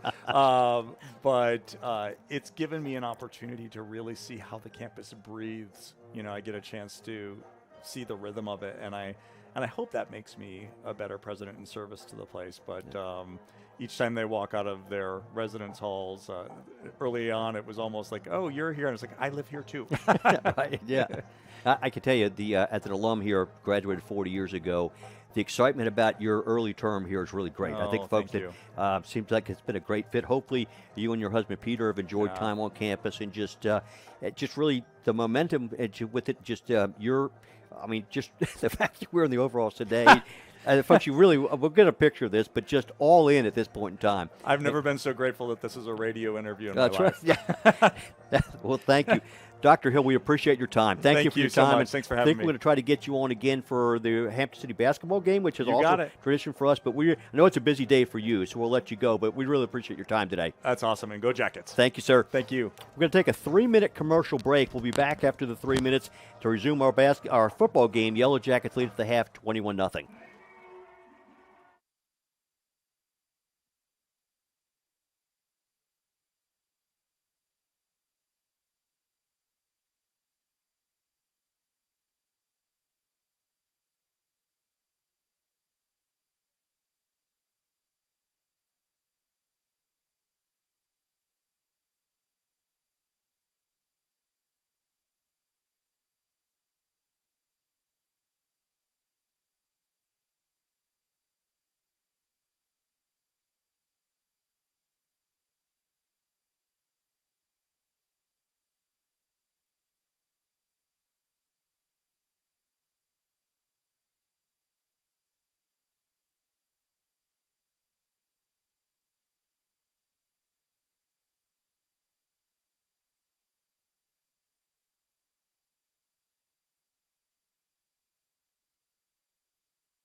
teams coming back onto the field, and we are getting ready for half number 2 of the 130th edition of The Game, Randolph-Macon, Hampden-Sydney.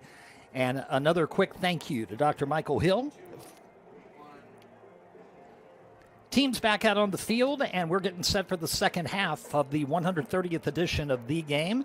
And again, a big thank you to Randolph-Macon President Dr. Michael Hill for being with us here today. That was a lot of fun. He had RMC overalls on, the lemon and black. He had lemon and black Adidas shoes on. Oh, my goodness.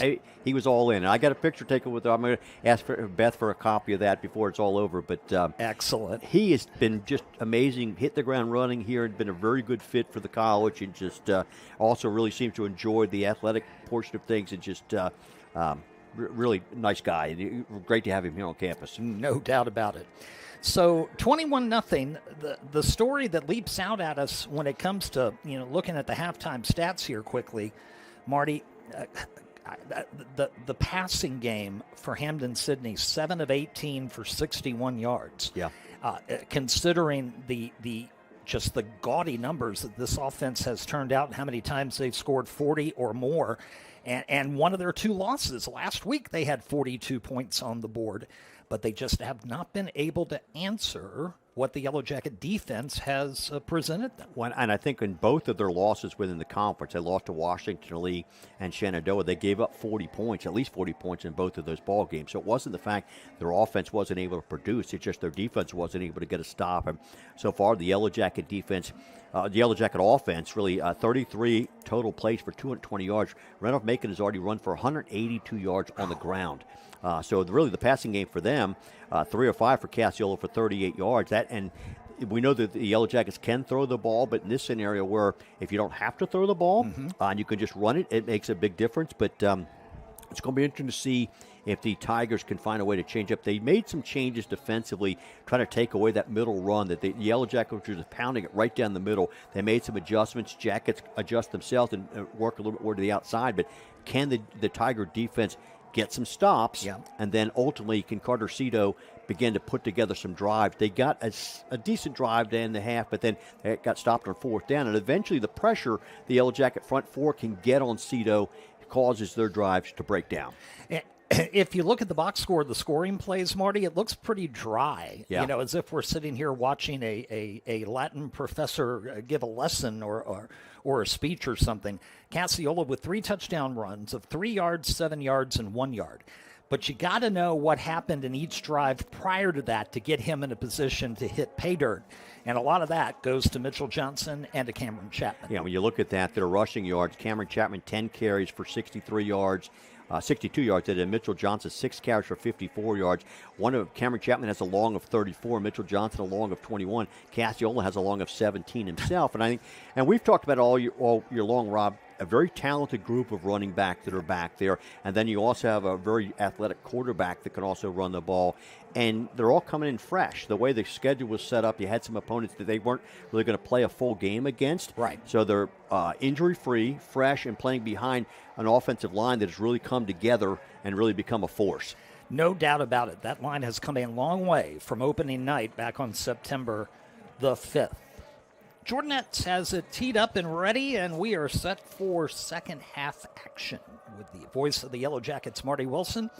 Rob Witham, honored to be with you for the 130th edition of The Game. That kickoff will land just inside the end zone, and the Tigers had given up on it, thinking it was going to be automatically a touchback, and that ball, had it bounced 2 yards sooner, would have been in the field of play. It would have been a live ball. Yeah, and it was interesting. It barely cleared the end line there, but a little bit of a danger. And now you're coming out with Hicks was really not a factor. I think he ran the ball 5 times for 8 yards in the first half. So the Tigers would like to see him get going. We mentioned he came in 12 yards shy of 1,000 yards for his season. But the combination of he and Carter Cito might be 2 of the more talented players offensively in the ODAC, but really haven't done much. So 1st and 10, they bring Cunningham in motion. He'll get it on the jet sweep, and he'll get about 3 before he's wrestled out of bounds by Christian Daniel. Neftali Reyes was in there as well. They started their offense in the first half with a similar play to Cunningham, trying to get him the ball. They had a couple throws over the middle to him, a couple balls that maybe were catchable. He wasn't able to hold on to, but it'll be 2nd down and 7 from the 28. Cito rolling, looking, throwing, and caught by Lasso. First down at the 39-yard line. Alex Biddle thought maybe he had a beat on it. And Lasso was hurt. And Lasso is down on the ground. He has not gotten up after making the catch, so we will have an official's timeout. And first off, Lasso made a heck of a play. That ball is up, and Biddle's got a chance on it. Lasso goes up and comes back to the ball and makes the catch. And then when he went down, he stayed down. And very talented receiver, but you could see he's in some pain getting. The Yellow Jacket trainers were closest to it. They'd rushed out immediately to make sure he was okay. And now you've got a member of the training staff, and they're looking at a lower leg. But talented receiver, and really, we've seen Jackson Jones go down for the Yellow Jackets early season. Never really want to see anybody get seriously injured, and hopefully Lasso's able to get up and walk off on his own power. And they're checking on, fans, the left leg and the left knee, and you could tell he's close enough to us, Marty. I don't know if he saw it or not, but you could see the grimace on his face through the helmet. Unfortunately, he knew it when he hit the ground. And so they continue to work on him. We are just underway here in the third quarter. And it will be a first down for Hampden-Sydney at their own 39. But all the attention right now, and rightfully so, on the very, very talented wideout, Manning Lasso. You can see Coach Aruza coming out, too, to make sure he's okay. And Lasso, 6'4", 215 pounds, and a sophomore. They're going to walk off on his own power, which is a good sign. That's fantastic. Very happy to see that. Speaking of Jackson Jones, saw him as I came into the Duke Hall today. He has a little scooter supporting his leg, but he was all smiles. Said that the surgery went well, and just a great kid, and just here to continue to support. He's a senior, supporting his guys, but I'm sorry he's not able to be out here on the field with the Yellow Jackets today, but seemed to be in very good spirits. And a shout-out to his mom, Brooke, who has done such a great job on social media keeping Randolph-Macon fans abreast this entire season, and seasons prior, by the way. We're back to action at the 39. Cito looking to throw, and he'll go down. Tim Simic gets away from the defender and gets the sack at the 30-yard line. And Cito's lucky he holds on to that ball, and Simic grabs him. One hand gets right on the ball. Yep. And Cito does a nice job of holding on, but big sack for the Yellow Jackets. And this is going to make it second down and long. Second down at about 21. Tim, a product of Benedictine, who at last check had a chance to check social media at the half during your interview, Marty, and they're on the verge of winning the state championship this afternoon. It'll be their third in a row. Cito looks over the middle, and that one was almost intercepted by Daniel Elizik. Incomplete, intended for Cunningham. And Elizik has sort of the linebacker drop coverage underneath the receiver. I'm not sure whether Cito saw him or not. Ball sort of goes right through the hands. Elizik gets a piece of it and deflects it, but very nearly intercepted. He's got the short drop, and they ran a pattern right behind him, but got both hands on the ball. Cito now unofficially 8 for 20 this afternoon. Hicks to his left on third and long. They got to get to the 49-yard line. Pressure coming, ball hit, catch, interception. It's Max Richardson, steps in front of it and goes out of bounds inside the 25-yard line. It took a while for the front four to get there, but when they did, they altered the pass, and they altered this game. Yeah, really, you saw Neftali Reyes was the extra rusher at that point, and Cito had to get rid of it. Really, the throw comes out high, ball's in the air a long time, and Max Richardson, as all the defensive backs have done all year, make a great break on the ball. Yellow Jackets continue to take the ball away. The one question was going to be there, could he return it to the house at that point in time, that they've done 5 times already this season, but Jackets continue off this turnover to great outstanding field position. They'll have it first and 10 at the Tiger 25-yard line. Their first 2 possessions of the afternoon were both in Tiger territory.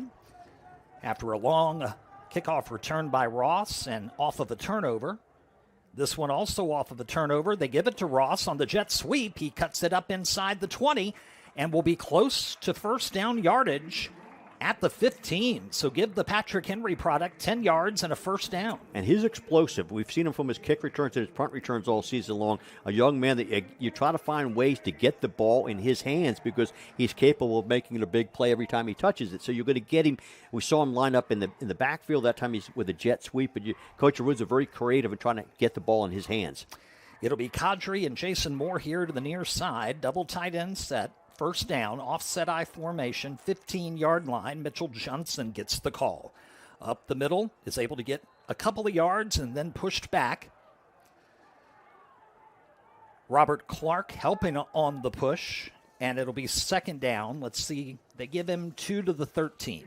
Jacob McKinney also in on that tackle for the Tigers. Yeah, the Tigers, they came in today hoping that they would be able to at least extend their season one more Saturday with the Chesapeake Challenge coming up next week. And that's interesting with the games that were not played this week. I didn't really dive into that all that much, apart what their chances were. But Ferris in motion. 2nd and 8. Cassiola will walk in. What a fake. What a play.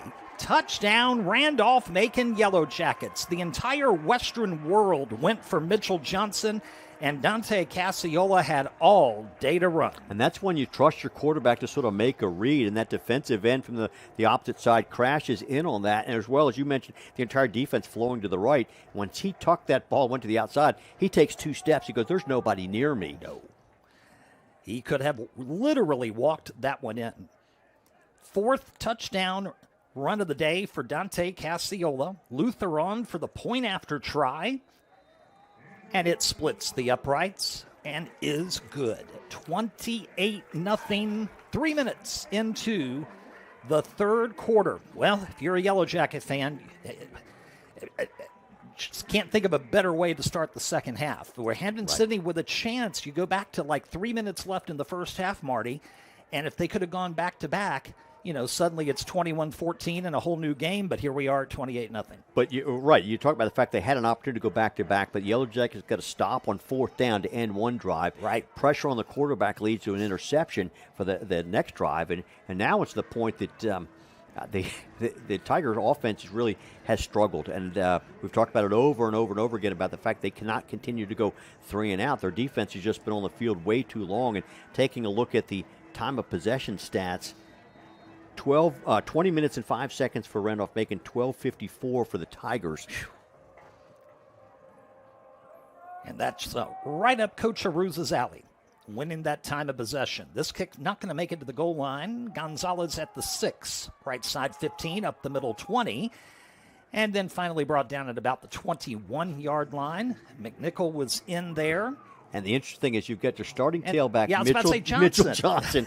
And we talk about that a lot. You've got a lot of starters that play on special teams. So Mitchell Johnson, possibly a first-team All-ODAC running back for you this year. Very physical kid, and he's down on kick coverage. Yeah. Unreal. That's one of the things I love so much, Marty, about Division III football is that the kids, they just love it. It's just so much passion. Coach, if you need me to go cover kicks, I'm going to go cover kicks. That's right. So 1st and 10, Tigers begin at their own 21. Cito looking to throw over the middle and overthrows his tight end, incomplete. Mahoney.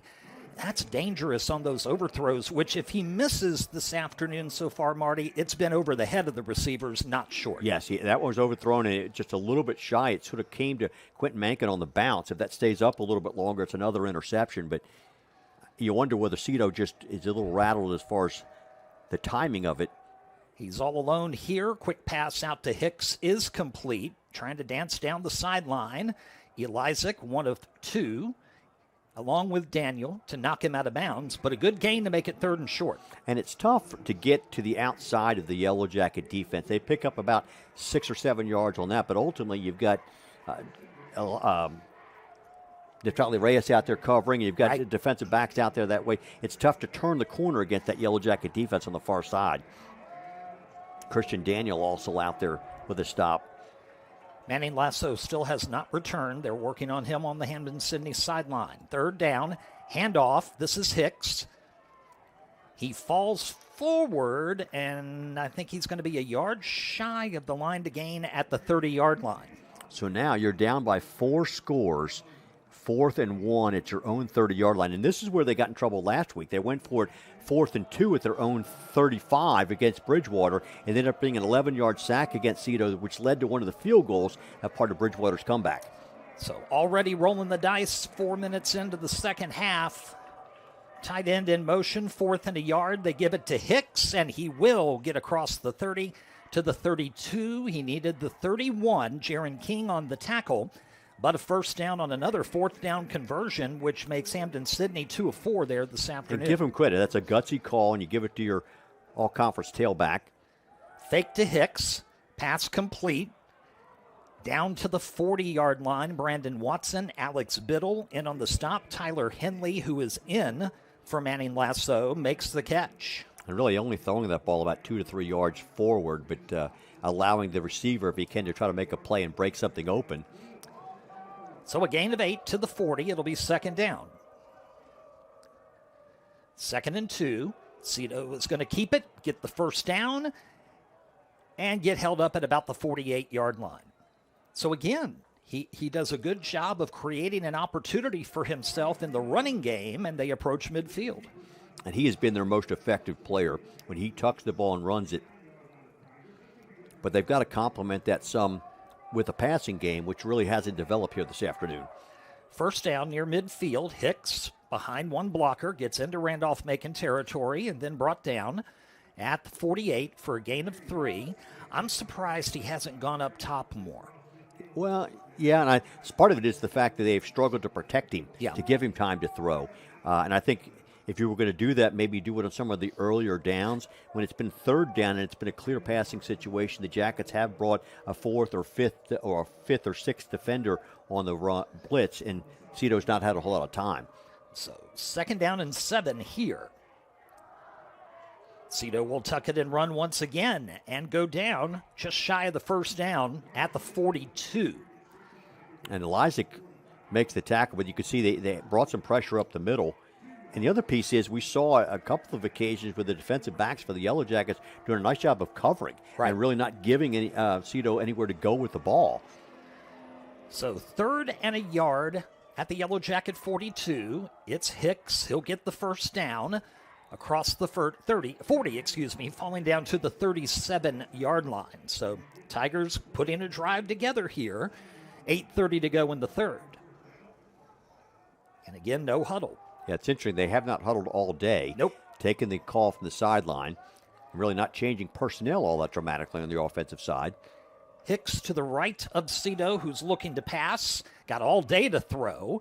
Completes it out on the flat to Hicks, who kind of just snuck out and held his ground there on the far side as the safety valve, and they get down to the 32. And again, the safeties, Biddles and Mankin, doing a nice job of taking most things away. They're playing almost a 2-deep safety look and then forcing that little underneath throw at that point, and you're going to pick up 5, but you're not giving Cito the opportunity or the open targets to really go down the field.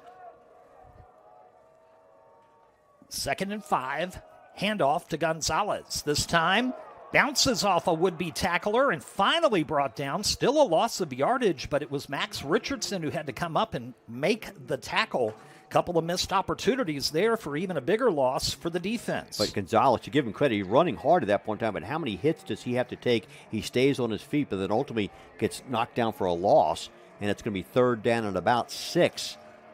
Ball back to the 33, so a loss of 1. Again, probably 2 down territory here for the Tigers. You're trail up by 4 touchdowns. A field goal really, even if you have that length, doesn't do you a whole lot of good. 7 minutes left in the 3rd. Cito over the middle, got a man wide open. That's Cunningham. And he'll get the first down inside the 25 to the 23. Another snap that Cito had trouble with, and that one was a good snap. It was right in his breadbasket. It's weird, though. It's almost like he can't, I don't know what it is. He's bobbled several coming his way. Quickly, first down. Gonzalez is the tailback. Fake to him. Cito now has to run, and he's got room. 20, 15, and down. And went down sort of awkwardly. Yeah, it looked like he wasn't sure if he was going to slide or just dive. He comes up, he's okay, but that'll be a first down. And by far, the most effective drive that the Tigers have had so far offensively. The challenge is that certainly they like to get points, but they're using a lot of clock. I know we're only midway through the 3rd quarter, but when you're down 4 scores. Yeah, the clock really does become a factor. And look like Coach Aruza is going to take a timeout. Yep. Timeout on defense. Coach Aruza wants to talk it over with officially 6:06 remaining in the third period. And the Tigers with their biggest threat of the day so far. And really, Carter Cito's done most of this. He's thrown the ball better on this drive, I think, and they've had some open receivers, but his decision-making as far as being able to turn the ball up the field, trying to get his stats real quick as far as him running the ball, because Hicks has really not been that much of a factor. Cito right now with 53 yards on 12 carries. Hicks still, he has 20 yards now, so that does put him over 1,000 yards for the season, but he's got 20 yards on 9 carries. He's averaging 2.2 yards per carry.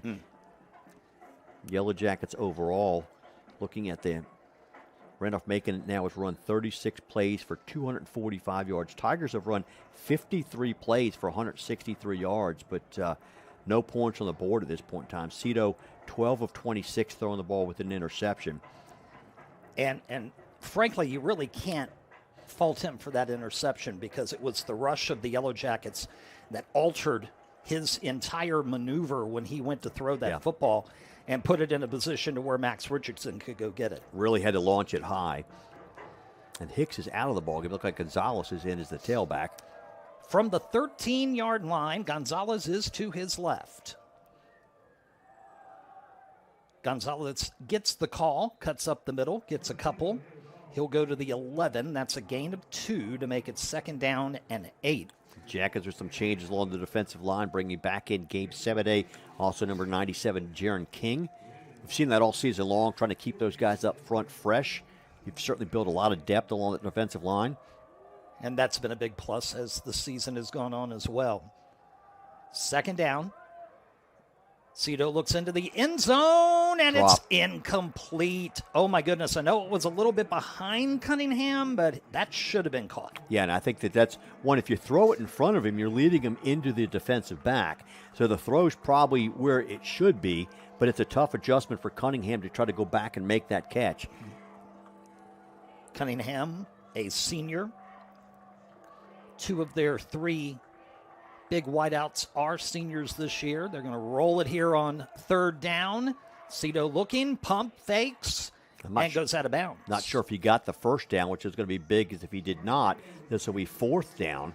Let's see where they mark him. They mark him at the 4-yard line. So it's 4th down and 1. He needs to get to just about the 3. So 4th down and a yard. They can get a 1st and goal at the 3. And they do bring Hicks back into the ball game. This is going to be an interesting decision here. Also, Connor Shelton, they list him as a tight end. He's going to be a blocking back towards one side. Oh, yeah. Tight ends move right to left. 4th and 1. Hicks will fall forward and get the 1st and goal near the 2. That was a nice sell by Cito, because it looked as if maybe he would have opted to keep it himself. I think he sold it enough that if he's going to keep the ball, he's going to try to take it around the right side. But ultimately, Hicks has done a nice job. That's twice he's converted on 4th and short, or to try to keep a drive alive. And let's give Cash Topinka and Braden McIntyre, 64 and 53, the left side of that line, credit to getting him the yardage he needed for this 1st and goal at the 2-yard line. Tight end in motion. Cito looking to get to the corner. Does not. No, he gets knocked out of bounds shy of the goal line. And the flow of the Yellow Jacket defense, and that's Semic, it looks like, making his way off the defensive line all the way down the line to knock him out of bounds. Look like Christian Daniel and Neftali Reyes all there as well. And again, Jackets with some substitutions. King coming back in along with Jacob Lyle. Daniel coming out under 4 minutes to go here in the 3rd. That's about as jumbo a setting as you could possibly have. Direct snap to Hicks, and he will take it left side for the Hampden-Sydney touchdown. And they are on the board here late in the 3rd quarter to cut the margin down to 28-6. And finally began to control the line of scrimmage a little bit. No big plays, but right. They were able to methodically move the ball. And really, not the negative play stayed out of that drive as well. So give the Tigers credit, putting together a decent drive, cut into the Yellow Jacket lead. And the point after try now coming from Davis Dudley. And we get a whistle beforehand and a penalty marker down. I was just thinking Hampden-Sydney's had an unusually good day in that department. Only 2 penalties against them. Yeah, and one of them was declined. I think it's going to be a legal procedure against the Tigers. So they'll back this up and make it a 25-yard extra point attempt. Yeah, officially, the stats show the Yellow Jackets been penalized 1 time for 2 yards. Actually, no, that's 1 time for 5. 5, yeah, and the Tigers 1 time for 2. But that there was an offside early in the game that was not on the halftime stats. So they'll try it here, 25-yard extra point try. Kick is up, and the kick is good. So it is 28-7. Tigers down 21 here in period number 3. Well, now this is the kind of the time of a game, Marty, where you can be lulled into a false sense of security if you're Randolph-Macon. So the offense needs to punch back after seeing the Tigers finally be able to punch when they had the football. Well, I think at this point you also have to be aware of the fact that they're down by 3 scores. Would not be surprised to maybe see an onside kick here to try to get them all back. Yes. Just really nothing is off the table here. But for the Yellow Jackets, assuming they kick it deep, now it's the Randolph-Macon's challenge to try to see if they could put a long drive together. Interestingly enough, Rob, the time of possession is actually flipped a little bit. Tigers now 21:09, Randolph-Macon 20:05. So they do get points, the Tigers do. They also give their defense a little bit of a rest. Yes. At that point, which is also important. And from their setup here, it looks like this could very well be pretty tightly packed here, this possible onside kick. Let's see what Webb decides to do, and it is up in the air.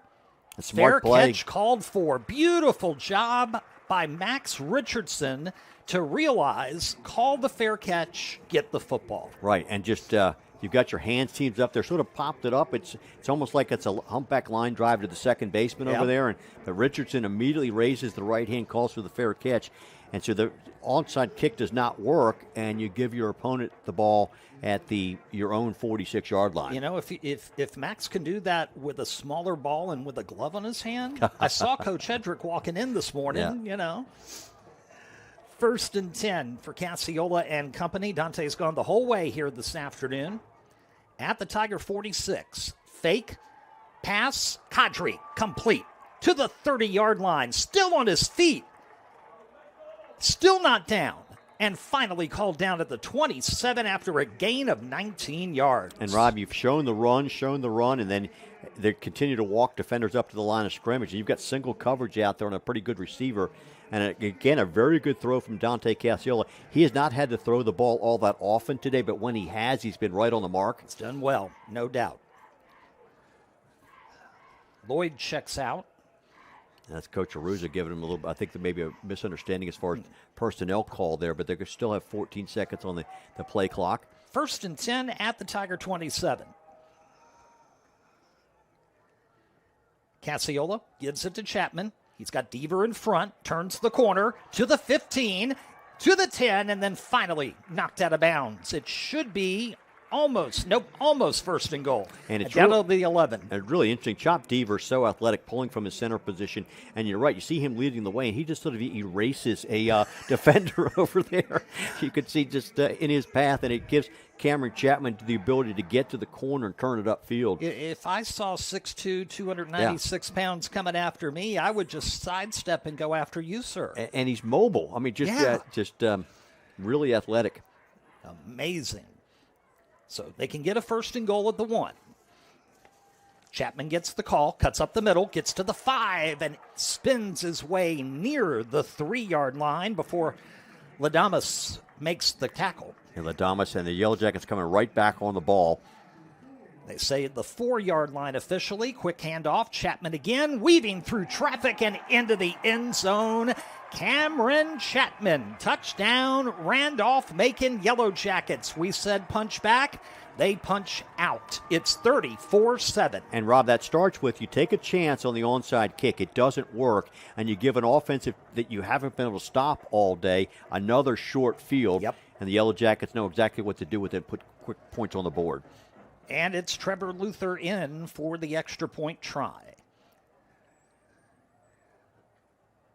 looking to make it 35-7. The kick is good. So the Yellow Jackets answer thanks to that short field. 2:01 left here in the third quarter of the 130th edition of the game.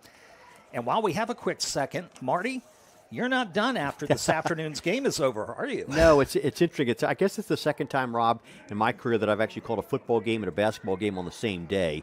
So Coach Josh Merkel and his guys, who are 3-0 after a win on the road at number 9 ranked Christopher Newport Wednesday night, will be home tonight against Yeshiva, the school coming down out of New York. And the folks looking back, 2020, when COVID hit, we were set to play Yeshiva here in a Sweet 16 game on a Friday afternoon.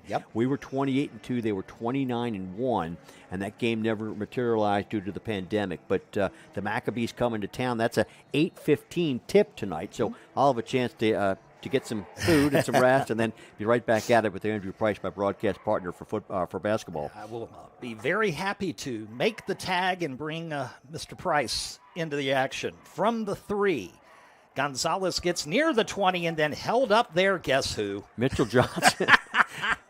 And you saw Gonzalez just go backwards at that point and just... When's the last time you saw starting tailback go after the number 2 tailback in the return game? Yeah, just interesting that you also had down there Cameron Dixon, one of the linebackers for the Yellow Jackets, also in on the tackle. Oh, but, my. Just an interesting dynamic with Division III football. Or, you ask your kids, it's not unusual. It's not the first time we've seen it. You always have starters out there. You have just some of your better athletes on special teams. And Gonzalez comes in having a fantastic, not just season, but career as a kick returner, and the Yellow Jackets have completely shut that part of their game down. So Cito and company back to work, 1st and 10 at their own 19. Quick pass. It's complete. Far side to the 25-yard line, and out of bounds goes Jordan Jackson, who's, I think that's only his second catch of the afternoon. And the Tigers doing a nice job. They get that ball out quickly, and they've got built-in 2 blockers out there. And he's able to get out of bounds. So they've picked up 8 on that completion. From the 26-yard line now. Trips here to the near side. Cito, handoff to Hicks, trying to get around the far corner. He will. And he'll get the Hampden-Sydney first down to the 32-yard line. But you can't answer touchdown for touchdown at this point, down by 28. And they have finally found some rhythm with their offense, but it does take some time. The quick strike offense that we've heard about really hasn't materialized. Cito all by himself, thought about running. Now he's going to try to take it off far side. He does, and absorbs a hit by Christian Daniel, falls forward to about the 37, so that'll be a gain of 5, and quickly they come back to the line. He now has 61 yards on the game, 14 carries. That's probably before that carry. His life stats a little bit behind. Under a minute to go here in the third. 4 wide receivers to each side here on 2nd and 5. Cito takes the snap, fakes it to Gonzalez, looks over the middle. It is caught for the first down at the 47-yard line. And the catch made by Jackson, his second consecutive reception. Back to the line they go. They say down to the 46 officially. Tigers right back at it.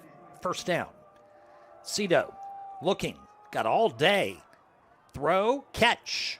At the Randolph-Macon 46-yard line, that's Henley, who's in for the injured Lasso, making the catch. And the pressure finally, they protect the Cito well. Semich finally gets through, so you can see Cito unloads that and sort of ducks, but good pass on the numbers. 2nd and 1, clock running, final seconds, third quarter, looking over the middle, pass caught. And a beautiful job picking up that reception there as we have a player down, I think, maybe, no, they pop back up. And that's going to be the final play of the third quarter. And that will end the third quarter. So the Tigers are driving again, but as you mentioned, Marty, they had no offensive rhythm in the first half, and is it a hole too big to come out of as we go to the fourth? 35-7, Randolph-Macon. Well, Cito actually has thrown the ball much more confidently as we see if we can take that 30-second commercial break here between quarters here. We'll send it for 30-second break. We'll be back to Dave Field here in about just a short break. Yes, 30-second timeout, powered by FloCollege. This is the Randolph-Macon Sports Network.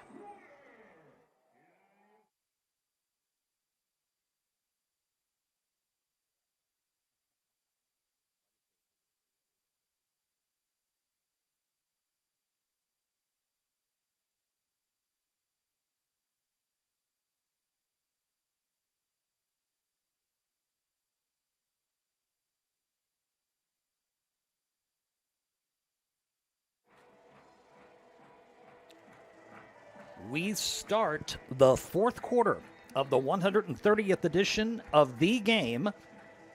35-7, Randolph-Macon with the lead, but the Tigers driving again after that first down catch by Aaron Chaney to end period number 3. With the Hall of Fame voice of the Yellow Jackets and the Marathon Man today, Marty Wilson. Rob Witham along with you. I'm so glad you were able to join us, whether on FloCollege, on the free YouTube channel for this game this afternoon, listening on Mixlr, and over also here on campus on Stinger Radio. Appreciate your company wherever you may be. 1st and 10, Cito at the Randolph-Macon 29-yard line. But time running out on the Tigers. First play of the fourth, back to throw, has time, and then gets knocked down by Tim Simic. His second sack of the afternoon. He didn't see Simic coming on the blind side. And Simic just beat Robert Caskey, the senior offensive line for the Tigers, eventually just played right through Caskey and wrapped up the quarterback. Loss of 6 to the 35. It'll be 2nd down and 13. Cito, quick pass complete to Gonzalez. Mankin comes up and will tackle him right about the 31-yard line, so they don't get back to the original line of scrimmage. It'll be 3rd down and 13. They're going to stay down at the 32. So only a 3-yard reception there. Cito going into that play 16 of 32 for 143 yards and the 1 interception. So completion percentage has come up a bit for him. They get the play call set. 3rd and 13. Gonzalez comes out to the right. Screen pass is dropped. Tight end over the middle just simply drops the football and creates a 4th and long. Connor Shelton, the intended target. And they used Gonzalez as a decoy, run him out to the right as if you're going to throw sort of the wheel route coming out of the back, and then try to throw that tight end screen just into traffic, not able to make the catch, and it's 4th and long. They've got to get to the Randolph-Macon 19-yard line. 1 minute gone by here in period number 4. Cito to throw. Has time. Now the pocket collapses. Running for it. Helmet comes off. He did not choose to go out of bounds. He lowered his shoulder. He gets hit, and his helmet comes flying up in the air and is actually caught by a member of the Yellow Jacket defensive team. You know what? I wonder if and that was 90. Daggone it. Name comes, just escapes me. For the Yellow Jackets, Zakai Mills. Yeah, Zakai Mills. You have to wonder if Zakai maybe thought that was a football. Yeah, it came flying up as if it was a fumble. Yeah. At the end of the day, Yellow Jackets got to stop. Yes, they do. And Cito is getting some help across the sideline. He's a tough kid. Yeah. He's trying to pick up every yard that he could, but at the end of it, he gets sort of sandwiched, and it looked like the ball popped, but it was just his helmet coming off. Mm-hmm. He would have had to leave the game for at least one play, but sort of irrelevant when the Yellow Jackets get a stop on 4th down. They had to get to the 19. He only got to the 26 and paid for it dearly with the big hit. But, you know, he's a senior for this Tigers team, and he's going to leave it all on the field as well. 1st down, and the first appearance today of Jake Mulhern at quarterback. Hands it off to Mitchell Johnson. The ball came out late. Tigers say they have it, but the line judge is coming in saying, no, it was down. It'll be 2nd down. Yeah, so asking for that, but they're going to not get the ruling that they would like for the Tigers, so it's going to be about a 3-yard gain for Mitchell Johnson. Interesting, Jake Mulhern is playing a lot for the Yellow Jackets this season. First appearance he's had in this ball game. Has thrown the ball well, but interesting that Coach Aruza getting him a taste of this game, knowing that he could potentially be QB1 next year. Yeah, that's exactly right. So 3-yard gain after all's said and done. 2nd and 7 to Chapman. Gets a block from Moore and is able to get near the 35. He'll be short of the 1st down, but it'll be 3rd and short coming up as the clock continues to run at 13 minutes. And Parks Cromwell comes up to make the tackle for the Tigers from his defensive back position. So 33-yard line is where they'll spot the ball, make it 3rd down and 3. Now Dietrich Brown is going to check in. We've seen this a lot as well. Dietrich is really probably 4th on the quarterback depth chart, but we've seen him a lot in this situation. See if the Tigers respond here with 5 on the line. Dietrich going to keep it himself. Up the middle, first down, and a little bit more to the 38-yard line. That's a good piece of running there by Dietrich and making sure he hangs on to that football. And it's interesting. The Yellow Jackets sort of snuck him into the huddle late. He was not in the huddle from the very beginning. Sort of came in, as you can see, Mulhern coming back on the field. But, Dietrich has sort of taken on that role and knows that he's going to – there's really no surprise he's going to run it. But he's a big physical kid. And he gets the first down at the 38-yard line. 12 minutes remaining. Martin in motion. Handoff up the middle. Chapman finds some room. Gets to the 42, maybe the 43. So close to 5 here on first down. Is that Brewer in on the tackle? Yeah, it was. Yeah, 36 Brewers. Played a pretty good game for the Tigers.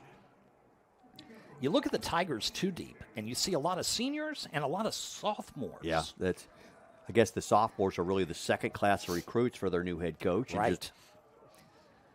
Trying to get the Tigers back into big prominence. Mulhern to throw. Oh, nice catch by Chapman.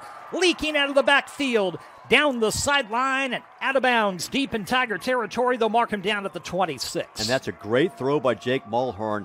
Cameron Chapman never had to break stride. You put it right on him as he's going down the sideline and make the Tigers come over and make a play. But we've seen the arm strength and the accuracy of Mulhern and just put that right where it needed to be. And Chapman with a big pickup. That pass reminds me of the one on the same sideline that he hit Jason Moore at Guilford in October for 62 yards and a touchdown.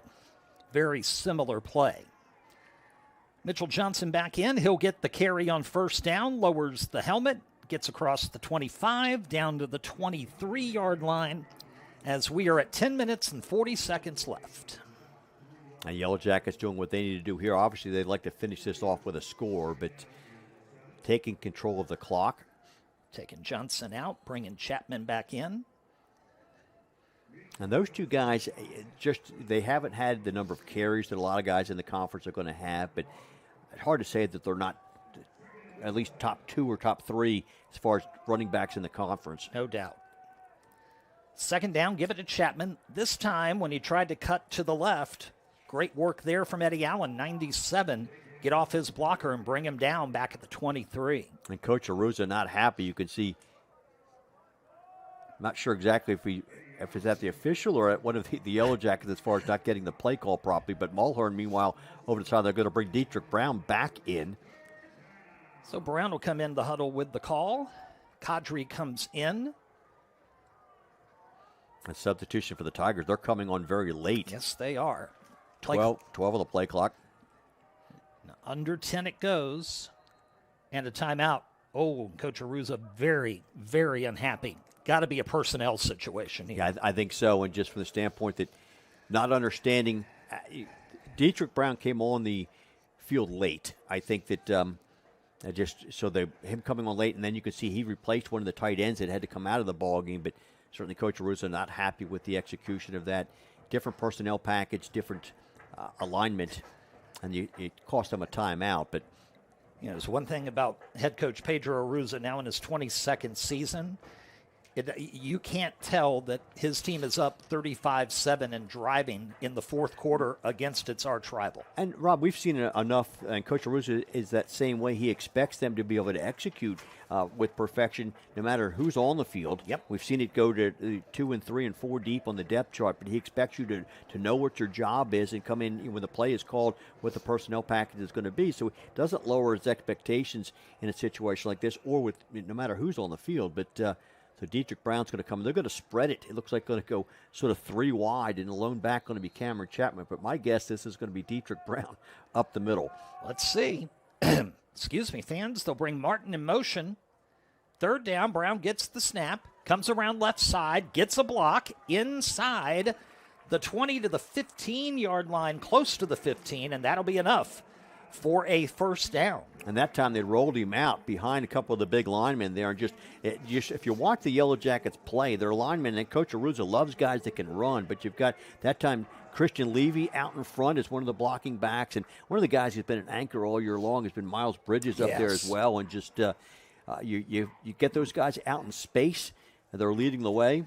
You know, we don't give Bridges enough love up here in the press box. He has been a stalwart on that line. Chapman gets the call on first down and maybe gets a yard to the 13. But the more important stat, we're down to 8:45 remaining.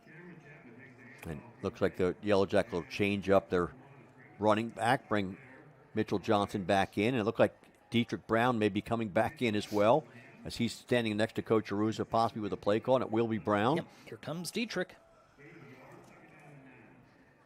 Second down, 9 yards to go at the Tiger 13. 35-7, 8:20 left in the game. And a Tiger coming on the field very late with 7 on the play clock.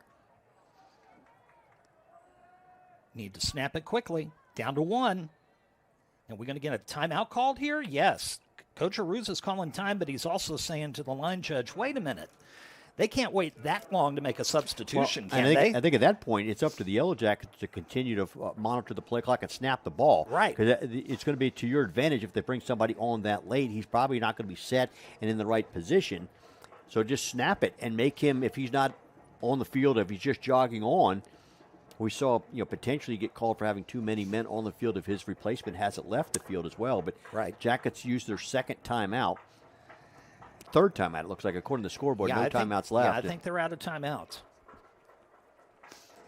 Marty, give us a clock update. How much time is left? You can see it quicker than I can. It's 8:03. You are the man.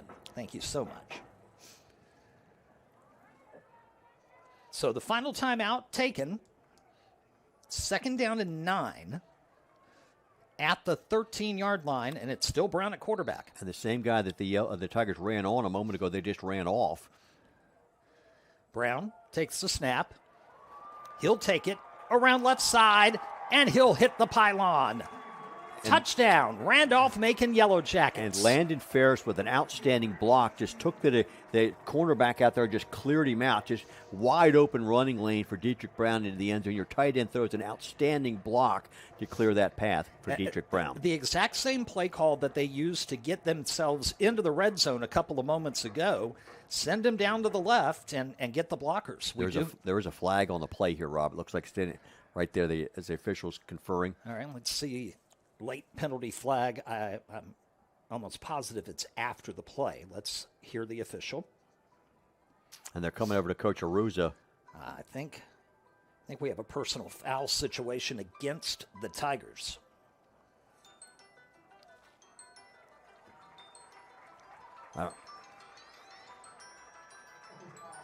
Personal foul. Targeting, it looks like. Okay. So the touchdown will stand for Brown from 13 yards to make it 41-7. With the point after try coming for Luther. 8 minutes left here in Ashland. Point try, up and good. 42-7.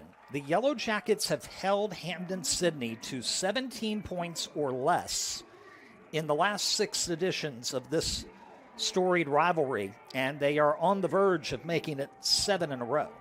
Yeah, just it's interesting for the Tiger defense, which I think has really been the weak spot for them all season long.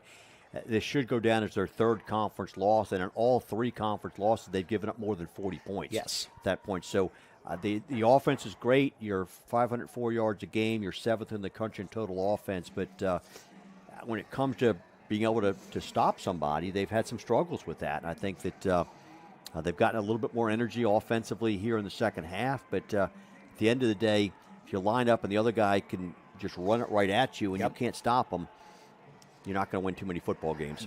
No, you're not. So they will tee this one up at midfield after the personal foul penalty on the Tigers. And Jordan Etz will kick it to Doswell, likely. Have a hard time believing this one's going to be returnable. No, it's interesting. Just a moment ago on the extra point, you see kids hanging out of the second floor windows of Andrews trying to catch that ball if it makes it over the net. Jordan might give them an opportunity here. Approaches the ball, and there it goes.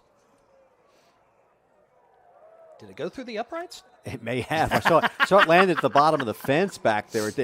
Oh, I see my daughter on the video feed. She was right there. I'll have to ask her after the game. So, touchback, and the Tigers have it at the 25-yard line with 8 minutes and 3 seconds remaining. So, fans, in a little over 24 hours, we will find out where the Yellow Jackets will begin their NCAA Division III football championship journey this year. They should have a bye out of next week's opening round. That means the next game would be Thanksgiving weekend as Cito takes the snap. Rolling, and now running and going out of bounds after a gain of 3. It looks like Dex Edmonds in one of the defensive back positions coming over to chase him out of bounds. A lot of new faces on the field for defensively for the Yellow Jackets. A lot of guys that have played quite a bit. Caleb Hughes is out there. You've got Jackson Jones. That can't be him out there, number 23. A different number change out there. Obviously, the numbers have changed quite a bit during the course of the season here. I believe that's Kiger at linebacker. Yeah, that would be him, I think. Sidearm pass, tight end, complete, but immediately brought down after a short gain. Colin Farmer comes up, makes the tackle. Colin Farmer. Another Tiger down. You can see immediately a member of the Yellow Jacket training staff coming out to attend to him. And we'll have an official's timeout here. Gives us a second to, if you haven't really been paying attention to Division III football fans outside of the realm of Randolph-Macon and the ODAC, you have 40 teams that will make the championship field. 28 of them get bids because they win their conference. Randolph-Macon is one of them. The other 12 will be based on the MPI, a new index that started last year that will basically pick the top 12 teams remaining and give them at-large bids into the championship. Next week, seeds 25 to 40 will play in the first round. Those 8 winners will advance to the second round, the round of 32, and the top 24 teams will get in action that week, which is Thanksgiving weekend. Yeah, so it's interesting. I think that there was a point in the season where you thought the ODAC might have had a chance of getting 2 teams in. Yeah. That's all based off of the NPI figures as the player for Hampden-Sydney gets assisted off the field. That's Connor Shelton, the second tight end. Yeah, Tigers have had several players, unfortunately, come up off the field here this afternoon. He's going to jog it himself, and that's good to see, too. He is a sophomore, so is Cam Mahoney, so their tight ends are coming back. 3rd down and 3. Cito to throw, looking, got a man complete. Wait a minute. Actually, no, he said it's complete, but the knee was down at the 34. Cunningham. So it's going to be 4th and 1. I think that was McNichol coming up and making the tackle. So unable to get to the first down marker. 4th down, and now they are 3 of 6 on 4th down attempts so far today. 3 wide receivers here to the near side on 4th and a yard. Cito tries the hard count. Yellow Jackets don't bite. 15 on the play clock. Takes the snap, hands it to Hicks. And it's going to be close. Yeah, it's really going to be close. And the final push. It looks like they're going to make it based on what I see from the linesman coming in from the far side. Yes, first down, Tigers. So they're now, 4 of 7? Yeah, 4 of 7, but 5 of 16 on 3rd down conversions. We mentioned coming in, they were over 51% in that category coming into today's game. That has been an Achilles heel this afternoon. First down at the 35-yard line. Cito looking over the middle and incomplete. That one a little wide of Jordan Jackson, who was wide open at the 46. And looked like that ball just sailed out of his hands a little bit. Had an open receiver, but Jackets rushed 4. Pocket held up pretty well for Cito, and then they just looked like the ball came out of his hands funny. You got Achapong and Mills in there as your defensive ends. King is in the middle. They leak up Kiger. 2nd and 10. Cito looking. They catch the blitz and the reception made. 2nd of the afternoon. And that will be a 9-yard reception to make it 3rd down and 1. 83 Aaron Chaney again. As the Tigers have done all day long, they come right back to the line of scrimmage. No huddle play call coming from the sideline. Sending Cunningham to make it trips to the far side. 3rd and 1. Hicks patiently looks for a seam, gets it to the 46, and it'll be 1st down, but the clock continues to run at 5:30 remaining. Caleb Hughes and Jeffrey Oshampong in on the tackle for the Yellow Jackets. 1st down, 46-yard line. Cito again to throw. Rolls right. Now he'll tuck it and run and go out of bounds in Yellow Jacket territory at the 47. That's smart play. You quarterback heading to the sideline. You have a chance to maybe hit him, but just don't take the penalty. Don't give the extra personal foul. And Cito does not show up. He's been pretty effective, but he's been almost their entire offense today. It's a 7-yard gain. 2nd down and 3. Fake the handoff over the middle to Cunningham, and it's caught at the 36-yard line for the 1st down. That's one of Carter's better throws today. Certainly. And give credit to the umpire who ducked to make sure that play could continue and that he wasn't a part of it. I think that's Jacob Kiger in there also making the tackle for the Yellow Jackets. I like what I see out of Kiger. At the 36, 1st down. Throwing again. And the pass is complete to Jackson.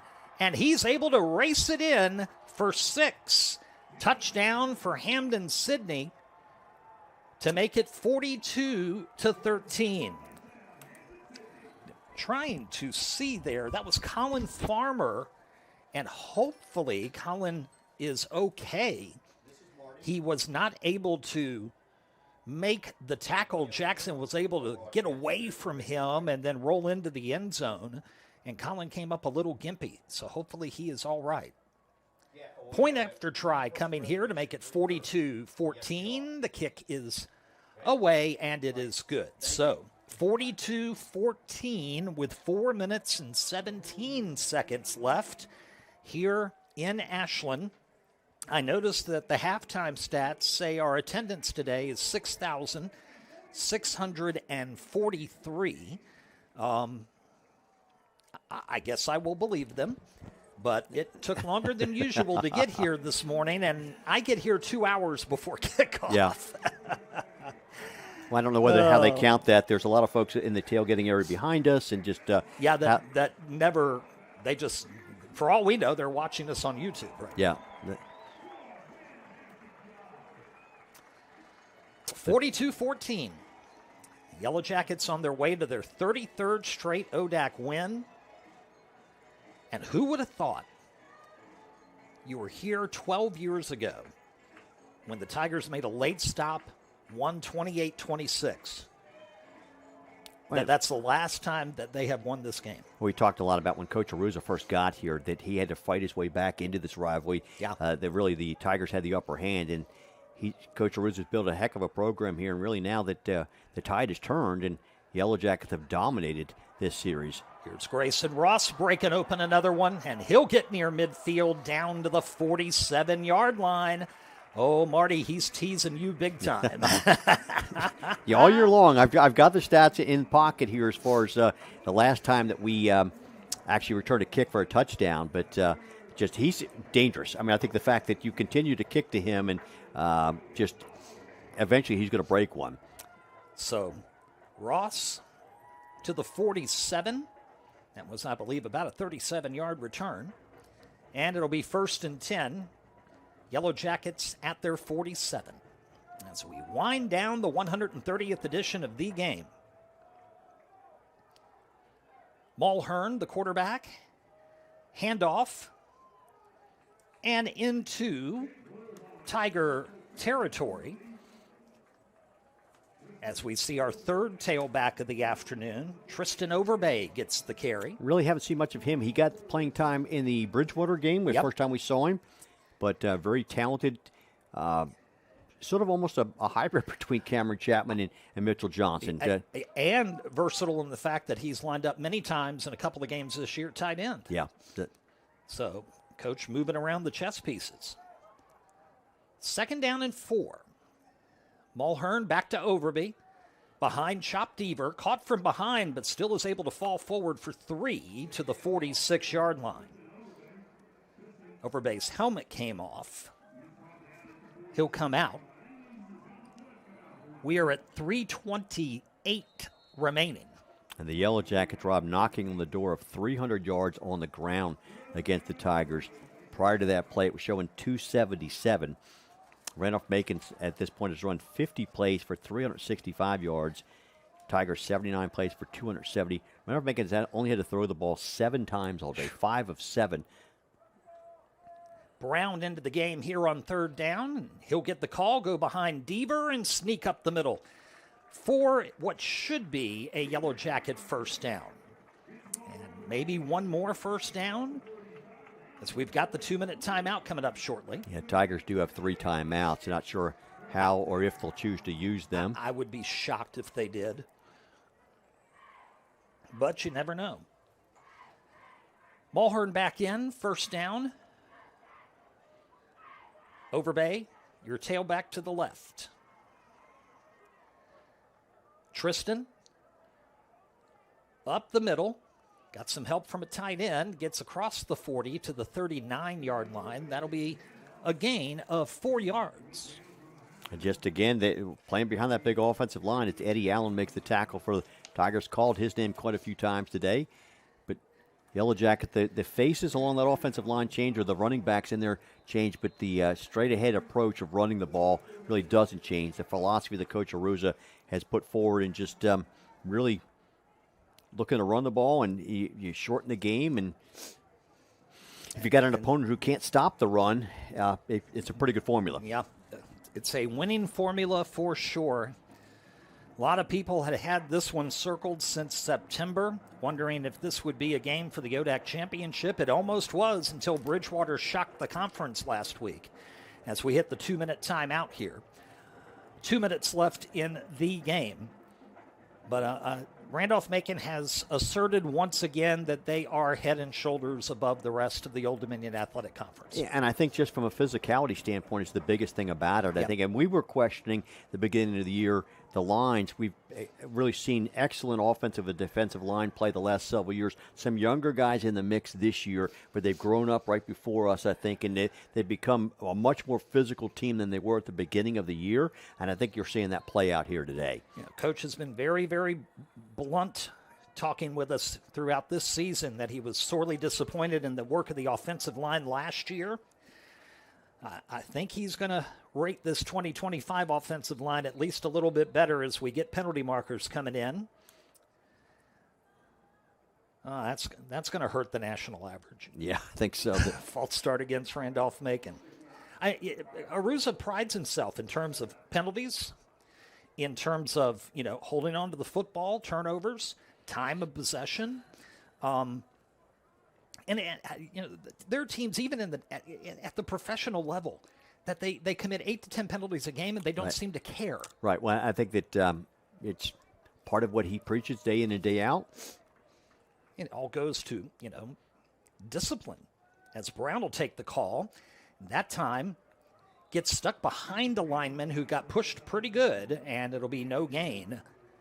And a 3rd down and 11 coming up. And they showed the jet sweep with Grayson Ross, but Dietrich Brown chose to hold on. It looked like they're going to bring Brown back out and Mulhern back in.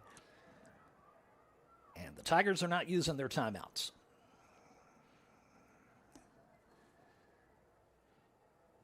Mulhern hits the huddle with 16 on the play clock. Winding down the game. Mulhern takes the snap, looks to throw, down the middle, incomplete, intended for Ryman, and a very good defensive play there by Hampden-Sydney. Yeah, making the play coming over looked like that was Ladamus. Yep. Is that dropping back? We've called his name quite a bit as well. And mostly in run defense. Yeah, but defended that well, and looked like Jackets are going to take, well, actually, they turned it over. So it's 4th down. Yep. And they're going to punt it away, it looks like. Yes, they are. Jordan Nets will finally punt. This will be the first one today. And it comes with 1:18 remaining. Yeah, that's the other thing. If you told Coach Aruza that you would only punt once, it would be less than a minute and a half left in the contest. You take that anytime. And was there a delay of game? Yes, there was.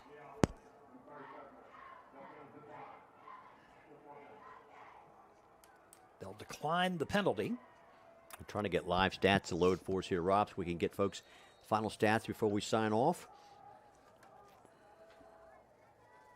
Well, Jordan been waiting all afternoon to do this. And now we get another whistle. Is that a timeout again for Hampden-Sydney? I don't know, but the play is stopped again. As the two officials confer about the 43-yard line out there. And so the Yellow Jackets, Rob, are going to capture their 4th consecutive ODAC championship, their 16th overall, 16, which is the most in conference history. And if you go back to April of 2021 when they played Emory and Henry for that COVID-shortened season in the spring, they were tied with them. They win that title to get number 12 as Emory and Henry was leaving the conference, and now they've added 4 to that. And Nets puts his foot into this one. It's going to see if they can keep it out of the end zone. They cannot, but Tigers will have it with 1:05, it looks like, on the clock. Again, a little bit challenged with the way the clock sets up with one of the poles behind there. 42-14, and barring a long touchdown here, it'll be 7 in a row where they've held the Tigers to 17 or less, 12 in a row in the series to make the all-time series Tigers 60, Yellow Jackets 59 with 11 ties. And the interesting thing with this, Rob, that 42-14, it really, for the Yellow Jackets, you have a 28-point lead, so not a whole lot of doubt in the ball game. As they'll give Gonzalez the ball to run left side, he'll get down to the 28-yard line for a gain of 8. Final minute here in Ashland. Couple of more plays, and that should do it. Back to Gonzalez once again. He'll get Stopatch helping out. Is that McDaniel, too? Yeah, McDaniel's well in there. Made a couple plays on special teams, also a couple tackles here as he's coming in defensively. So it'll be 3rd down and 2, final 30 seconds. And they do not have to snap it again. And looking to see if they're going to or not. It doesn't look like they will. Now, it looks like that's going to finish it off. So 42-14 as the final ticks come off the clock. Yellow Jackets win their 12th in a row in the series against their arch rival. And for the 4th consecutive year, Randolph-Macon College Football captures the Old Dominion Athletic Conference Championship and the automatic bid into the NCAA Division III Championship, which begins next Saturday. 42-14 is your final. 33 conference wins in a row. That is amazing. Incredible. And for the Yellow Jackets, it looks like it's a long time back when they had that loss, that 10-0 loss when they had to go to Iowa to play. And just it seems like yesterday, and it seems like 3 years ago. And the team has gotten better each week as they finish their regular season 9-1, undefeated in conference play. And as Rob mentioned earlier, we'll find out tomorrow at 5 where they stand. And a lot of it's going to be driven by NPI. We know the Yellow Jackets are live. They make it into the NCAA playoffs by way of winning the ODAC regular season championship. But where they play and who they play, and maybe if they play next week, is all going to be decided. And I think that as the games are finalized, you'll see those NPI numbers updated pretty quickly. So the official announcement will come out. You know, a lot of things you can't really go right down the list because at this level you've always got some geographic considerations that come into play. Yes. As far as the NCAA really doesn't like to fly teams just because of the expense. The 500 rule is what we've generally seen for a lot of different sports. So some of those matchups might be a little bit different, but you'll have an idea of where the Yellow Jackets sort of land, and then we will know really within about 24 hours where they will play next. But congratulations to Coach Arusa and his guys, and another outstanding season for the Tigers. A bit of a bounce-back year for them. Yeah. I think they finished 7-3 overall. We're undefeated coming out of the month of September. Really, you can see the pieces beginning to come together for the Tigers a little bit. But Defensively in the conference, they just struggled a little bit to try to contain some of the more powerful teams in the conference. And looking at final stats, Yellow Jackets run 56 plays for 379 yards. Tigers 81 plays for 314. For the Tigers, Cardocedo rushes the ball 19 times for 77 yards. He's also throwing the ball. He was 22 of 39 with one interception for 207 yards and a touchdown. Yellow Jackets held Terry Hicks to 32 yards and 14 carries. Hicks does go over 1,000 yards on the season. Leading receiver, you had Jordan Jackson with 5 catches, Mason Cunningham with 5. Jackson did have the touchdown for the Tigers. For Randolph-Macon, again, the 56 plays for 379 yards. Time of possession pretty even, 30 minutes, 43 seconds for the Yellow Jackets, 29-17 for the Tigers. Cameron Chapman leads the way, 99 yards on 17 carries with 1 touchdown. Dante Casciola carries the ball 10 times for 66 yards. Mitchell Johnson, 9 carries for 62 yards. Dietrich Brown, 5 carries for 30 yards and a touchdown. Yellow Jackets split time of the quarterback. Dante Casciola, 4 of 6 for 57 yards. Jake Mulhern, 1 of 2 for 31 yards. Basit Quadri leads the way with 2 catches for the long of 21 yards, 32 yards total. But really, you just look at the fact that Neftali Reyes has an outstanding game, 11 total tackles. Christian Daniel with 8, Brandon Watson with 7, Daniel Isaac with 7. But, you really, the way you played today, just offensively, the way you were able to run the ball, and you go against your rival here, and you really don't have to throw the ball. You go 5 for 8 throwing the ball, which really tells you we think we are better than you up front and have the ability to run the ball at you pretty consistently, and that's exactly what they did. No doubt about it. And I go back to that opening drive where Ferris makes a catch and fumbles the football away, and the Tigers get early momentum. They get just inside Randolph-Macon territory, and then a bad snap costs them a turnover, and that's where Randolph-Macon began to make their hay. They get the touchdown on that drive. They had another short drive that ended up with no points, and you think, okay, you don't want to let a team like this hang around. But then Randolph-Macon really began to assert itself from really the second quarter on. Yeah, and I think we saw similar to end to the game last week for Hampden-Sydney against Bridgewater. They had a tough time getting Bridgewater's team off the field. Be able to run. And I think today the Yellow Jackets methodically, and you've got to believe that the Tiger defense is a little bit worn down. Their offense finally came to life in the second half and maybe a little bit more balanced and able to drive the ball a little bit. But that first 30 minutes of play, the amount of time the Tigers defense had to be on the field against a very physical offensive Yellow Jacket squad, and I think it just simply wore them out. And Yellow Jackets play, for the most part, mistake-free football. You mentioned that one turnover very early on, and they had a couple penalties, but for the most part, play a very clean game, and just you let the guys up front that are big and physical set the tone for the game, and really that was you have 28-0 at the half, I guess, and you could see the game ball trophy down on the field being awarded. The commissioner of the ODAC, Brad Bankson, just handed that over to the Yellow Jackets, so it'll stay. Phil Stanton mentioned earlier, it's sort of a sad day on campus when he had to go get that earlier from the bookstore earlier. They keep that in the bookstore here on campus, but for the 12th consecutive year, Barclay DePriest and her crew in the RMC bookstore will be able to guard the game ball trophy there. Just that's right, as it stays in Ashland for another year. And the ODAC championship trophy also high above the heads of the triumphant Yellow Jacket team.